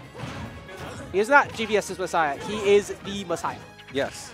All right, good attempt. Okay. Good job, get him on stage. Get up attack. Oh, get a little bit too fishy. Oh, he still I like it because I'm reckless as well, but it was a little bit too much. Light's just like, he's shaking his head. I thought Light was flossing behind me. No, Light's just doing his thing. I assume, at all times, I assume Light is flossing. All right, 4th throw in there, quick 25. Scott just kind of rack up this damage, run away with it a little bit. Cavarios cannot get a little bit too overcommittal like he did before. Otherwise, it's going to be a quick game. Or game 4. He gets the reverse hit of the forward air. Trying to get him at the ledge, but good defense on Scott. That's going to be a punish. Going for the anti-air attempt. Nice air.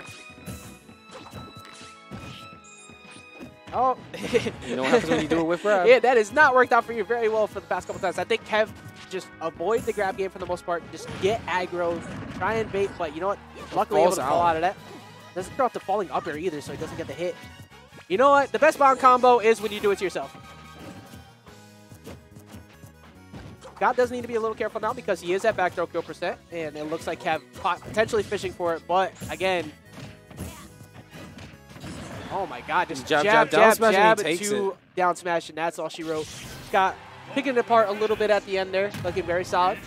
And I believe we're going straight into loser semis now because, we've already played Winners Finals out. We're going to be seeing Koga versus Sanai Scott. There's a wild light behind me, throwing out symbols. I don't like it. Bless us, please. Oh, go ahead. Yeah. Bless us with your presence. Here we go. Blessed be upon thy light, upon MVG's own light. Oh my god, I'm so happy. What's up? Don't worry, eventually you'll figure it out. You're lucky you're my ride home. Yeah, I know. I will leave you up here. Shut up.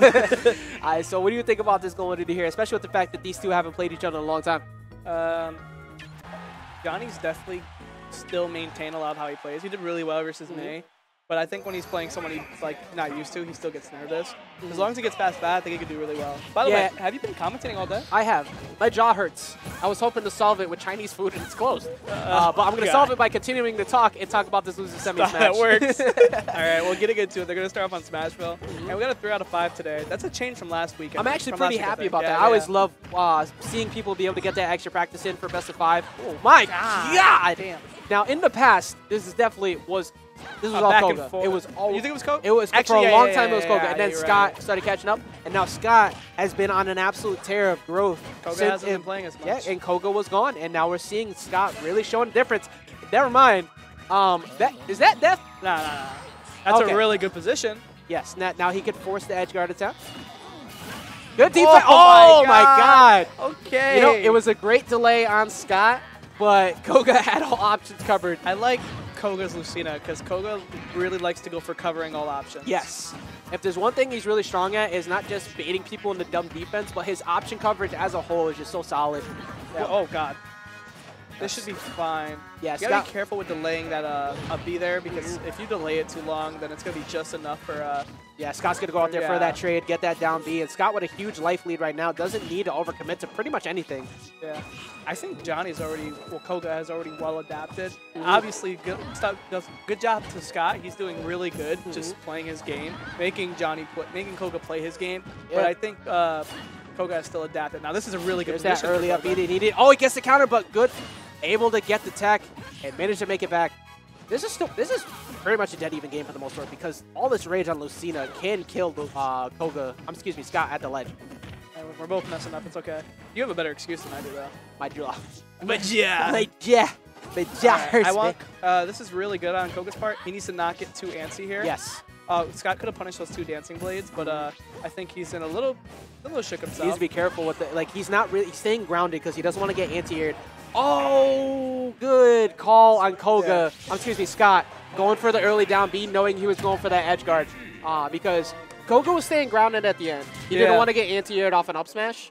And he was starting to pick Scott apart towards the end there, but I think what Koga should have did there, I think he should have went for the back air before the down B even came out. I think he just to preemptively get that trade. I think Koga knew the down B was coming, and he's like, let me wait for it and then back air. I think he should have did it before it even came out. Yeah, very Elegant-esque. You go off stage against Elegant, you die, and Scott showing that could happen against you as well. Yeah, I have really good hustle coming from Koga right there, and we're going to see Smashville Game 2. That's a forward smash. Koga does not care. So even if the most optimal punish is something else, he will forward smash. I mean, that's the thing. That's what I like, though. It's still an optimal punish. That was really good air dodge. Yeah, as well as a good route that Koga took off to the right to not get dunked off of that. Yeah, I thought Scott was Lucina for a second. Yeah, Scott was kind of piecing him off stage. Yeah, the fact that nobody is dead right now is a miracle in itself, and they're doing a great job. I wonder if Scott purposely went for that up B, like the hard one, because that was really good. I think so, just to be able to like definitely throw Koga off, because I don't think Koga was prepared for that either. Definitely I wasn't. Oh, my he God. had the read, but That was missed. so smart from Scott, but he didn't jump cancel it and turn it around. Yeah, Koga backing off, realizing he was a little bit too long at the ledge. Just barely missing that last hit on the side B. I think Scott has just a slightly better read. Wow. Yeah, I seen that coming. I think Scott has a slightly better read on Koga's movement because he's air dodging, and then Koga's throwing out a hitbox. Yeah, as we see it, Koga just drops down off the platform and throws out a back air. Looking very Ling-esque. Oh, that's Not gonna do should it. be Oh, it. Yeah. you're the commentator. It was close enough to the ledge that I assumed it would work just because it was on Smashville. Yeah. Oh, I thought he ripped his jump for a second I there. think Like, he did. I think Koga just realized it in time. Oh, okay. He was like, oh. It's like, wait, this man is just free falling. Yeah. All right, so we're one grab away from a very big lead for Scott. As you see, Koga's just dancing around and not trying to give it to him. There it is. Ooh. All right, that's good DI. He only goes for that combo when he can't confirm the next down there. Ooh, you are lucky. Yeah. Oh my I swear to God. Get back. Oh my God. Quickly gets that back air, and he doesn't have a jump. He's forced into only side B recovery. That's not fair. Luigi's always get it when they need it. Like I said, Luigi's always get it when they need it. That's not fair. That's not fair. This is Koga's game. All right, all right. So let me tell you right now, when Koga got the forward smash in his roll, he looked at me for a split second. I looked at him, and he looked at me. He was like this. He was like this. Oh my God. Yeah, that was 100% Koga's game to lose. Like, the fact that he got 2 misfires off stage, ridiculous. It's like when Peaches need to pull a Stitch whenever they need to. But good stuff, even in it back up. Yeah. I think we're in for the long haul here. I don't think we're getting a 3 and a 1. I think we're getting all the way to Game 5 with the way these two are playing. I'm really happy to see that since I know Koga did not play a lot in Florida. No, he didn't. So, like, I'm really happy to see, like, he definitely maintained a good amount of his skill. And a long break could get you better. Sometimes it clarifies you. It allows you to remove a lot of bad habits you had before, and you start thinking about it. I think Koga used to have the I'm top in Connecticut mindset, so he would get frustrated when he would lose to lower level players. Yeah. But now since he hasn't played in a while, he's like, if he drops a game, he's like, all right, next game. One of the most dangerous things to do is just assume you're gonna win, because that's when you get somebody who's on the come up who upsets you and just completely destroys your mentality while you're getting bodied. Back air. Oh, okay, that was a really good drift from both of them actually, but it was actually smart on Scott to back off as well. Gets the F smash on the roll in, and that's very dominant stock from Scott on the first stock there. a nice job reading that roll in. Yeah, so some fun fact for those people who wonder about like tech rolls, top players mainly roll in. So yeah. That's definitely something I noticed. And then if you're an average player, you try to roll in too much, you always get punted. Yeah. Oh, gets the tech though, and just finesses his recovery back onto the stage. Koga trying to bait out a bad spot dodge or something there, but try to mix him up. Yeah.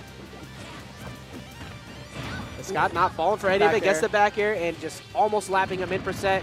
He's alive. No, he's not. You know, that quick up B almost made him alive. Yeah. So yeah, I didn't expect him to jump that quick.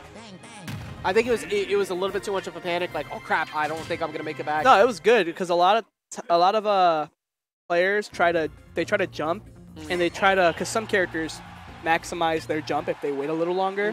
But I think he realizes that I'm pretty sure Lucina does not. Yeah, I'm pretty sure when Lucina jumped, her immediate jump is like her highest. You learn something new every day. Yeah. Oh, try. Looks like Koga rolled because that could have been a potential jab block there. Sad boys that there's no jab blocks in the next game. Really? Yeah, you can tech out of them now. No, you said jab blocks. Yeah. You can't tech out of a jab. In the next game, you can tech out of jab blocks. But like, what does that mean? say that situation, like any normal jab block, right, where you can only get up out of it. In the next game, you can act out of it. So basically saying not tech out of it, you just don't get jab block. It still gives you the jab block animation. You just can tech or act out of it now. It's I don't get what you mean by tech. Tech is before you hit the ground I at all. will show you later. Okay. Because I think this is something you need to see visually, kind of like that up B. I'm surprised he even had time for that up B. Same. He's been up being a lot more lately, like specifically today. I mean, he had a couple on Glare when he was dominating him in the early game. Oh, I think he had RCO lag. Koga trying to find his footing here to hopefully get the stock back. Gets it yet another tech. Scott really amping it up with these techs. Gets the anti-air on the jump off a ledge, though. Good stuff from Koga, evening this back up. You know, I used to think it was really dumb that Koga would just go for up Bs because like they could just tech it, but it's really good damage. It is.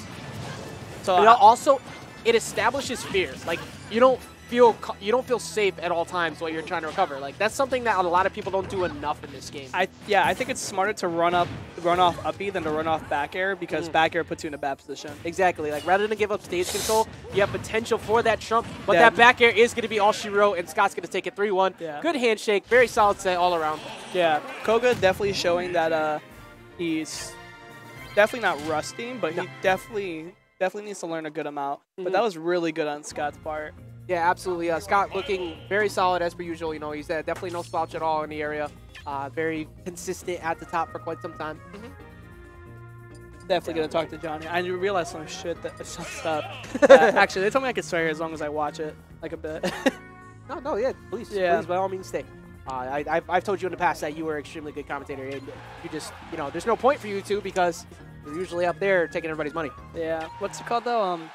I think I'm gonna give Johnny some pointers on that because I think he could have done a lot of stuff better. I definitely see a lot of natural gameplay improvements out of Koga, but also natural gameplay improvements out of these two as well. Oh god, this Glare has been taking it lately, but it doesn't mean Scott can't take it. Exactly. Like, Glare has come out on top, but it has never been free. It has always been hard fought.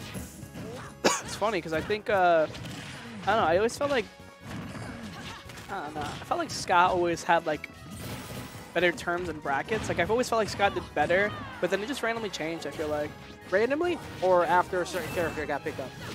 no, it wasn't that. Nah, Because you know what, there was a point where he was. You're talking about Glare and Bayo? Yeah. No, like, there's like a point where Glare was paying Bayo, and Scott I think was just much better than Glare. Glare was also doing a lot better, even towards the tail end of his Donkey Kong run. Like it was still really good. Yeah, I think Glare didn't get better because like he got better. Bayo definitely helped, but I think what helped him the most is there was a point where he did what I did, and he just went to every part of New England, and he attended every tournament. Agreed. Him and his brother did that.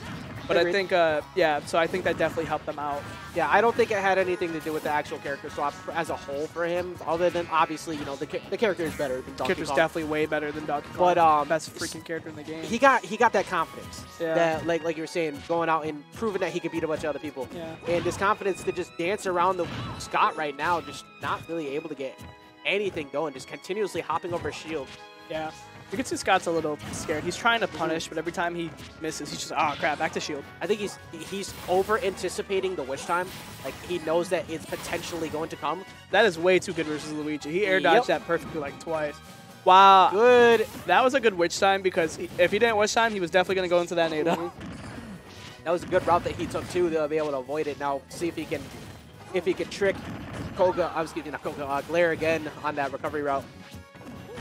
Nice. Scott doing an excellent job. But this is exactly how you need to play against Bayonetta. Scott, wow, he almost caught. Oh, no! You don't want to give a stock versus anybody. Absolutely not. And this is potentially going to lead to something large. No, luckily Where's it the ended homie early. stock, bro? Can you imagine that game? Like I said earlier, apparently, according to Evo, the meta is to give out homie stocks. I respect it. What's it called? What was I gonna say? It's about Scott. Oh yeah, Scott was up 2-0. Oh god, I thought he did please have a don't jump. don't do that. Scott was up 2-0 before He Glare was. versus 3 him. So that means, like I said, Scott is definitely capable of taking this. And right now, he's about to cancel that. What are you doing? What are you doing? Oh my god, what Was is that, was that the greatest bait in the world? No, Or- it was not, because if that down air hit him, he was beyond dead. Yeah, you're right. He was dead, he was dead, and he'll also stock the next game. Like, all right, nice job of Glare edge canceling off the stage. Oh, getting a little bit too antsy for the kill, and now Glare's going to make him pay for it. Definitely not over yet. Wow, I think that was actually a misinput on Glare.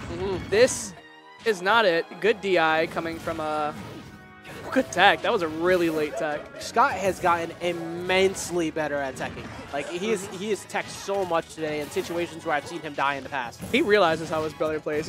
No one would have recognized that down air that freaking Glare just went for. Yep.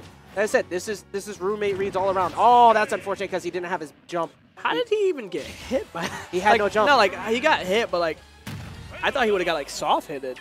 Yeah, that was like the softest hit of back air I've ever seen. It was like, no, like, it should have been. It was like the last hit of back air. It was just like the literal heel of the heel. Yeah.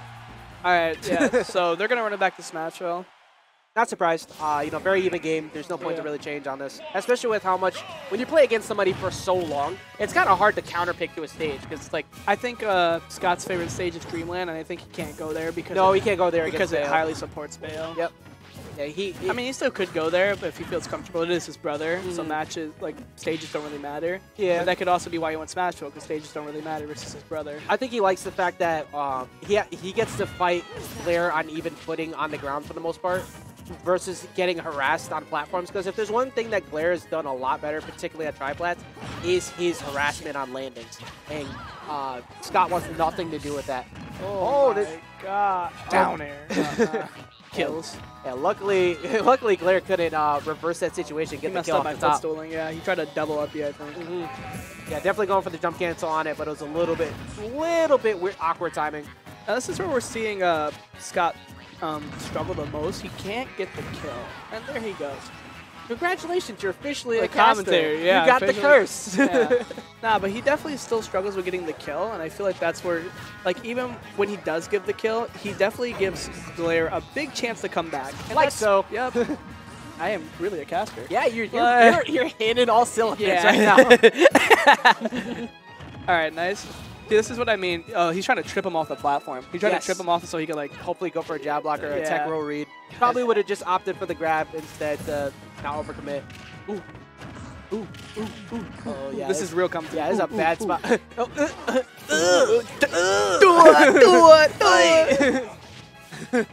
You're gonna see a lot of. Yo, that's a Soul Calibur one for you. Yeah, you're right. That's actually where I might end up having to drop casting. Until then, though, I'm going to enjoy my time being on the mic for you guys. I don't think I can ever drop it. I love this so much. Hopefully, Glare does not drop this combo. He does, and Scott going to make it back. Now, this is a good thing for Scott, I feel like, funny enough, because I feel like Luigi's down throw combos just get even more fearsome. Just the fear factor of Luigi with Rage. You make one bad defensive option, and that's an up B to death. That's if he can get the grab, though. Obviously, everyone knows what Scott wants, but Scott is good at getting it. And Glare definitely knows. Oh my god, you monster. What are you doing? He wanted a down B. Gets it forward throw back off stage. As we talked about before, Glare definitely knows what he wants, and he is playing defensive as such, but gets grabbed. Luckily, a little bit too much rage to be able to cover it into a back air. Oh, God. Say, I don't get it. You had a jump, so why didn't you jump the first time? Oh, we'll what take an it. Awkward trade. We'll take it. that's that should be dead, and that is game 2 going to Glare. Very long game 2 at that, too. Yeah. This is the most stressful part about playing Bayo, I think, as a whole. It's not the fact that people don't know how to deal with the matchup. It's that it's so taxing, particularly in a long set. Like, you can make as many good calls as you want, but when you lose games that are that long and drawn out, it really stifles your momentum. It makes you just exhausted. Yeah. Are we going to see the Mario switch? Fire! He ordered fire sauce at Taco Bell. I have never seen Scott play Fox. I have. This is a first for me. See, this is where the hard part comes in. I think. Oh my. Jeez. I think. Yeah, the hard part indeed. See, this is what I was about to say. My Oh my God. I think Scott. First of all, I think Glare is not the best at fighting Fox, but I think Glare is really good at fighting his brother. Yeah, that was what we refer to as getting sauce. But you know what? He doesn't know the percents. He doesn't know the percents. But what I do want to say, that's BS. He's alive. Sauce. What I do want to say, oh, that was a really good recovery. I like Scott already seems to be one of the. What are you trying to? Don't be judgmental, man. I was gonna say, are you? No, that's not fair. I was gonna say, are you trying to? Crap, what's it called? Jab block with lasers. But you can see, wrong spacey, my guy. Glare, Scott pivots with he's pivoting with Fox. That move. Yeah, you see it? So, like, it's really good because that means he's a tilt stick Fox, which means he can hit areas. He can hit Bayonetta's recovery better than, like, I can. You know what I mean? Yeah, so far, I mean, he hasn't really taken any percent so far on the second stock, so it's looking a little bit better. You just need time to balance out with your secondary. Now up smash him. No, I said up. Wrong smash. Wrong smash. It was missing, but it happens. Oh, he went for it. He went for it. Yeah. I say it's CT up smash is 100% accuracy. You got just go for it. No, that's when you nair fastball. Nair fastball. Oh my god. Nair fastball. Oh, gets the back air, Nice doesn't back get air. the kill. All right, see, this is what I mean. He doesn't have to sit next to the ledge because he can pivot up till now, which is good because now Bayonetta really can't pierce him. Oh god, Oh, I nair up. It's coming. Nair, It's coming. down air. No. Nair, up. Oh, There it up is. smash, nair, up smash. Yeah. What I want to say is, this is something a lot of people don't know. You really want to be careful. That's not fair. Well, That's a quiet game. yes. Anyways, I was gonna say, I should probably tell Scott this. When you play as Fox, I saw him DIing really hard up, like he's a Luigi main, which is really good because that was really good DI, better than I could DI up. But he should still be DIing down as a Fox. Yeah, because you want to be able to fall out of those combos. You don't want nothing to do with being remaining above fail whatsoever. And yeah, I mean, I respect the pick, especially Yeah. with the way that those games are going. But All right, my turn. yeah, now you got to go finish, and we get food. I hope that Japanese restaurant across the street is still open. But you know what will be open soon is, of course, Retro Rumble. And where's my segue? I gave you perfect segue, man. There it is. Okay, so we got Retro Rumble coming up in September, of course, the 8th to the 9th. And we got,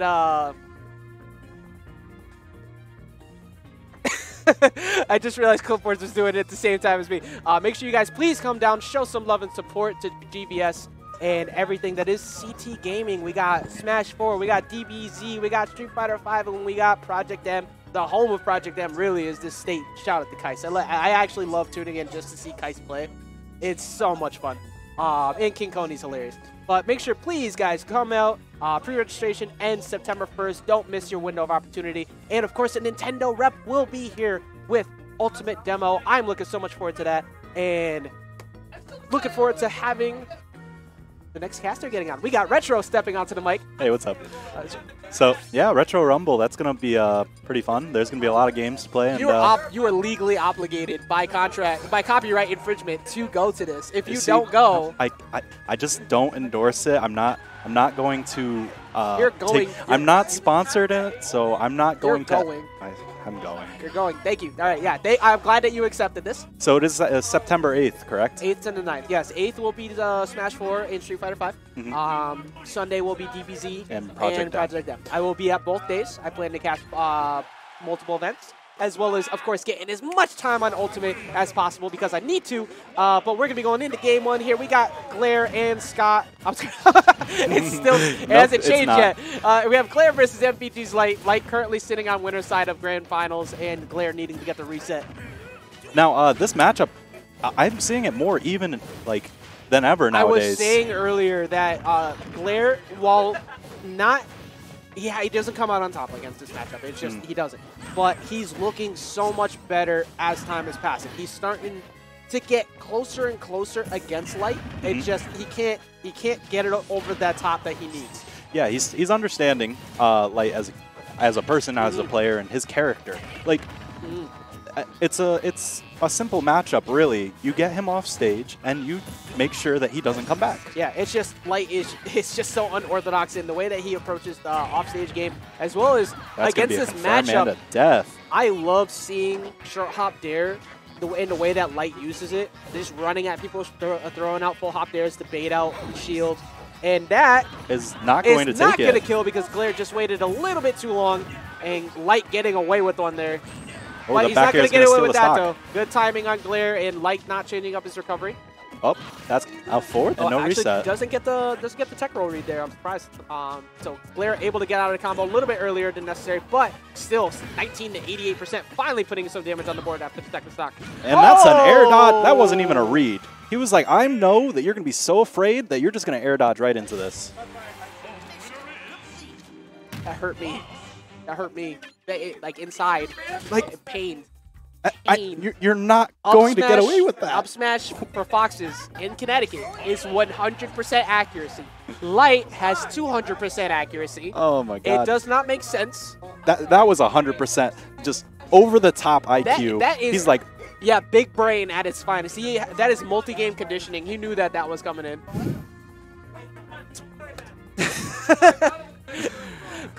Glare currently saying, I got it in the next game. I got it in Ultimate. Yeah, we all got it in Ultimate, man. We're all... It's going to be a new game, and that's going to be I cannot much fun. wait for that game. Oh, my God. Mostly, the thing I'm most excited for, outside of the characters and everything as a whole, is the fact that the gameplay mechanics are so much different. Defense is extremely nerfed, and edge guarding is real.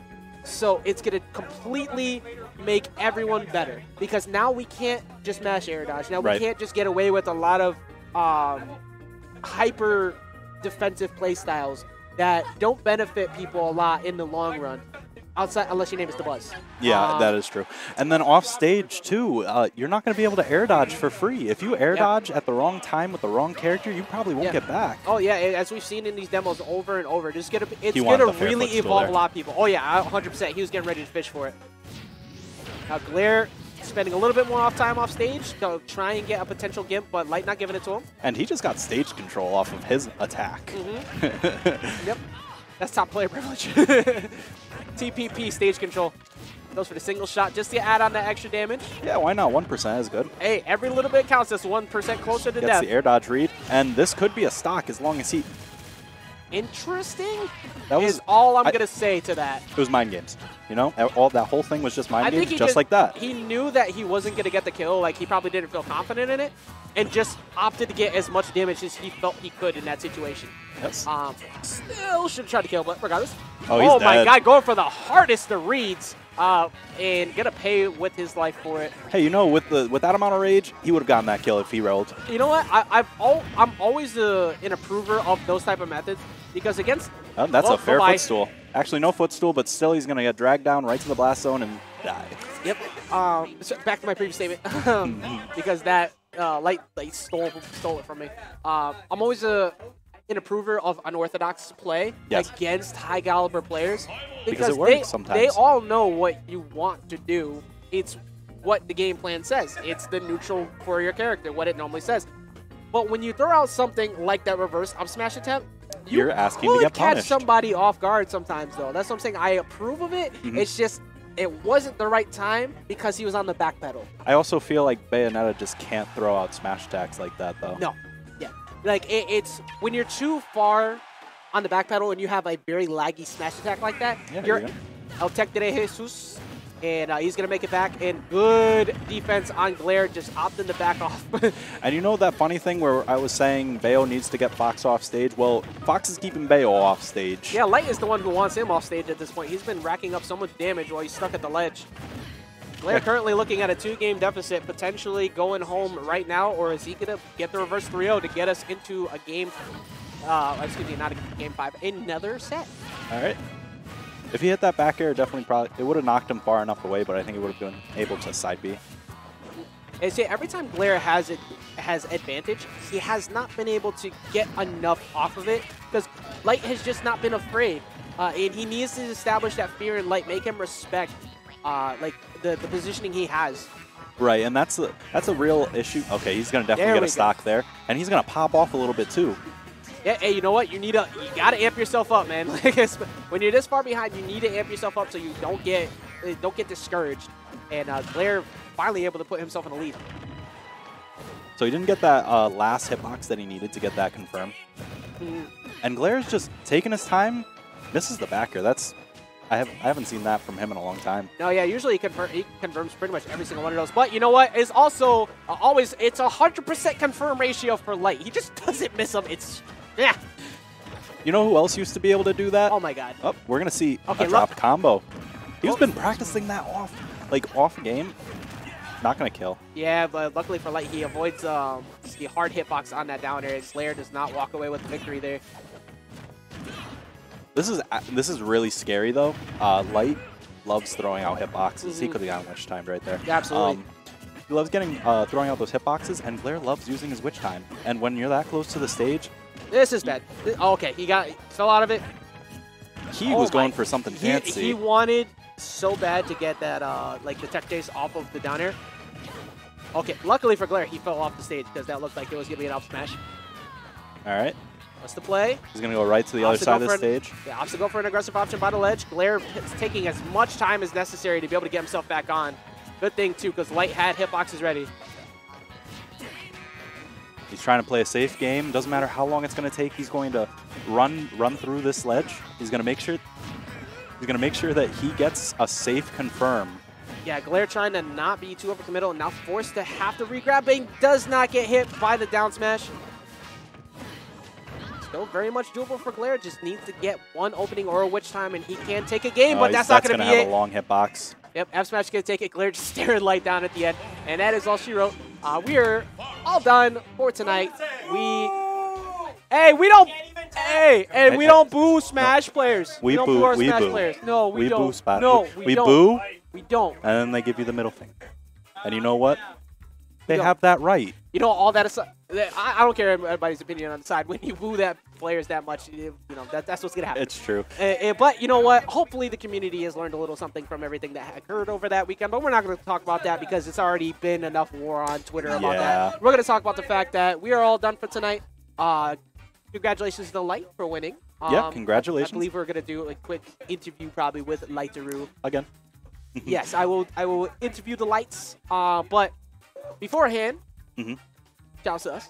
Yeah, why not? Follow those things at the bottom. But also make sure you guys go ahead and, of course, once again, sign up for Retro Rumble, please. Go in, check out Smash GG, and get yourself onto that that registration so you can see CT's finest, do what they do best, as well as contest yourself. Try and become one of the new top hitters in the state.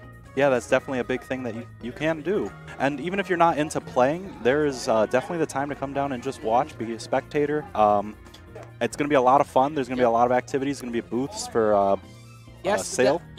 On the side note of that as well, the fact that what Duel mentioned earlier, there's going to be GameCube controller sales, including custom GameCube controllers. And there is a boatload of classic retro games. That's what this is about. Yep. For you cosplay fans out there, it is a con. You can come out and dress up as your favorite characters. Yeah, be who you want to be. As well as checking out all these classic tournaments. They have a lot of I know they have like Mario 64 mini brackets and everything as well. I'm sure they also have like a lot of speed running too. I don't know about the speed runs, but I know that I've seen a lot of classic game tournaments off to the side, like old Mortal Kombat and such. But GVS will be hosting Smash 4, Street Fighter 5, DBZ, of course. Kinetic Convention Center in Hartford. It's not that far, man. You guys got no excuses. Get out there. So we're going to move on to this interview. We're going to take a quick short break, and we'll get Light over to here. Yep.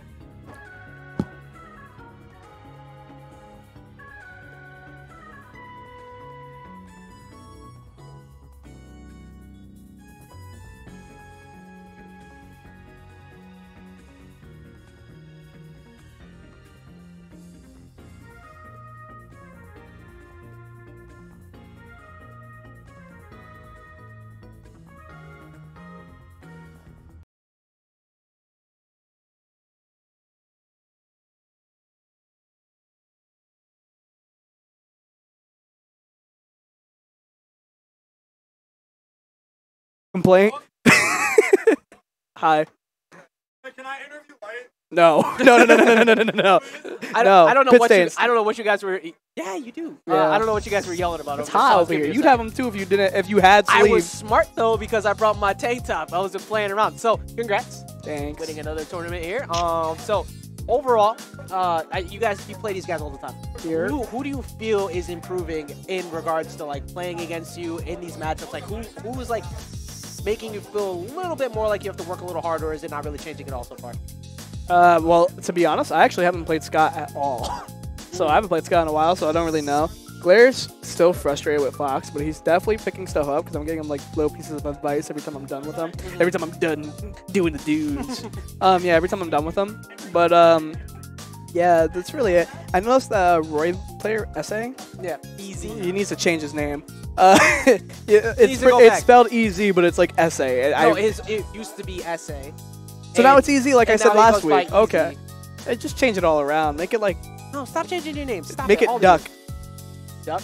Duck. All right, done. The same Duck. Duck. That aside, you guys won doubles, right?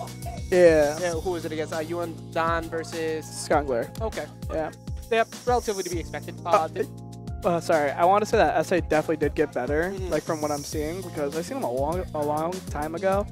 And yeah, definitely more improvements. He took Koga to last hit. And even though Koga has been like a little bit, like he's been gone for a while, I'd still say that's a good feat. I said earlier that, he has surprised Koga in the past with games, but never took the set, never close enough, just like Still a random hasn't. game. And today, really solid, so close. I was actually thought he was going to take that for a second there. Also, Mark Kim with the knowledge before, he said you could tech footstool, not jab block. That's So what I was incorrect. Yeah. I was like, what does it? No, you like, because like, how would you even tech a jab block? I just remember. Like, would you jab them and then they just tech in a direction? I just remember that like somebody like what I was seeing and the overall viewpoint was that like So if I said jab blocks footstools themselves were like off. So if I said like footstools, you think you would have just remembered that it was footstools and not jab block? Maybe I haven't watched that footage in a bit. To see it. We have the direct coming up Wednesday though. Tournament stuff off to the side. The direct comes out. Yeah. Hey, did you guys know you could tech jab blocks? You're gonna be like, I told you. Sakurai's just gonna say it right in it. Like I knew it. I told you. He sends you a message. I got you, bro. I got you. I got you. On Wednesday, who do you want to get announced the most? I honestly do not know. You don't know? I mean, I wanted Crystal, but she's an assist trophy. Yeah, so, get wrecked. Yeah. I don't know who's going to get announced. I don't know who I want to get announced. I know Koga said Goku, which I thought was stupid at first, but then I did remember that Funimation definitely did make that tweet. And they are releasing something that day. I mean, it's not impossible, but... Negan is in Tekken, so no one's safe anymore. Oh, yeah. And Namco's developing Smash, you never know. Where's he from? Walking Dead. Yeah, Walking Dead. I seen the tweet. It was like the person who started it all, and the guy says, who should I add in next? And the guy says, this guy from The Walking Dead, and he puts it in. Yep. He actually committed to it. So, one more thing on Ultimate before we wrap it up. Well, amongst new game mechanics, particularly what you've played so far in the game, what are you most excited for going into this next game? I think it's going to be really interesting to see how just neutrals played out, because the whole rolling less, we're going to be able to roll less. The overall nurse defense as a whole. People might not commit. The game feels like it's going to be more aggressive, but at the same time, at the beginning of the game, I feel like people aren't going to commit as much because you can't air dodge. Yes. You know? I'm a huge fan of that. I think it's going to force everybody to get that much better because you can't just get away with... I like it. Yeah, it's my most anticipated thing about the next game. I think... by far. I'm not really worried about the mechanics I'm not really worried about not air dodging. I'm more like worried about the mechanics that revolve around not air dodging, because like if you were to play Smash 4 but without not air dodging, the game would be weird. So it's like I just want to like it's the game as a whole that makes whether not air dodging or air dodging is okay. Does that make you happy that B2 gets that much worse because of it? Yeah, definitely. Definitely. All right, so yeah, I remember you said yesterday, and I definitely agree with you. I think when the game starts, people are going to play a lot of characters that don't have to worry about that. Yes. Like even Fox, even though his side B is going to take a while, takes a while to start up, still gets you out of the situation of being in the air. Yeah, good characters like Ryu and Pokemon Trainer with their switches, depending on invulnerability. That's so... No, I've seen it. It's already done. Yeah, just anybody in this next game who has a better recovery option or defensive option other than just being able to air dodge is going to be super strong in this next game. At least in the beginning. Yeah, at least right off the rip, and then people will adapt to it, of course. Yeah, I talked to top players, and they said it only took them like 2 weeks to find top tiers in Smash and Smash 4. So I was like, I didn't know that. So I was like, if they're going to find top tiers that quick, then we're definitely going to have to be on top of our game. I already think, me personally, I think Sheik is the best character as of demo. Everyone thinks Squirtle's going to be great. I'm looking forward to that. I plan to pick that character. Yeah. But any other closing notes? Anything in particular that has been grinding on your mind about the game or about today or anything as well? Nah, man, just chilling. I mean, guys, stay tuned for... Not stay tuned. Come back next week, and yeah, that's about it. Yep, we all wish you the best of luck at SmashCon, of course. And also, for you guys, of course, Shine, that following upcoming weekend, please make sure you register by the end of this week, For Saturday. real, guys. And one more, which I know you will definitely be attending, Retro Rumble, coming up in CT. If I attended, then I'm attending Fighters and Smash, will. just so I can make up You for will, because I'm taking you both days. Oh, really? It's 2 days? Oh, Yeah. no! There will be an ultimate demo at at Retro Rumble. What? Yeah. There's Wait, no, you're serious? Yeah, there's a Nintendo rep that will be there, as Who said said that? the fine gentleman to your right. You did. You said there was a see, this Nintendo is- rep. this-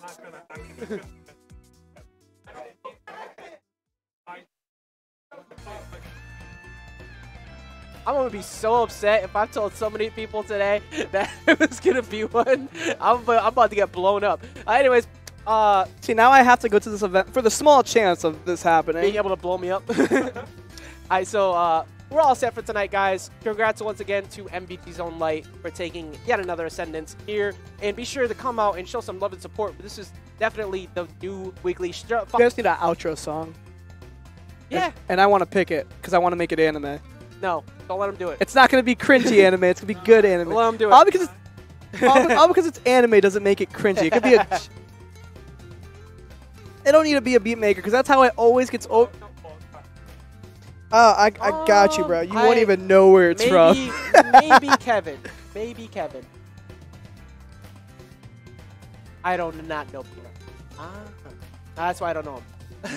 I'm just kidding. All right, so once again, good night, everybody, and we'll be seeing you next week. Peace.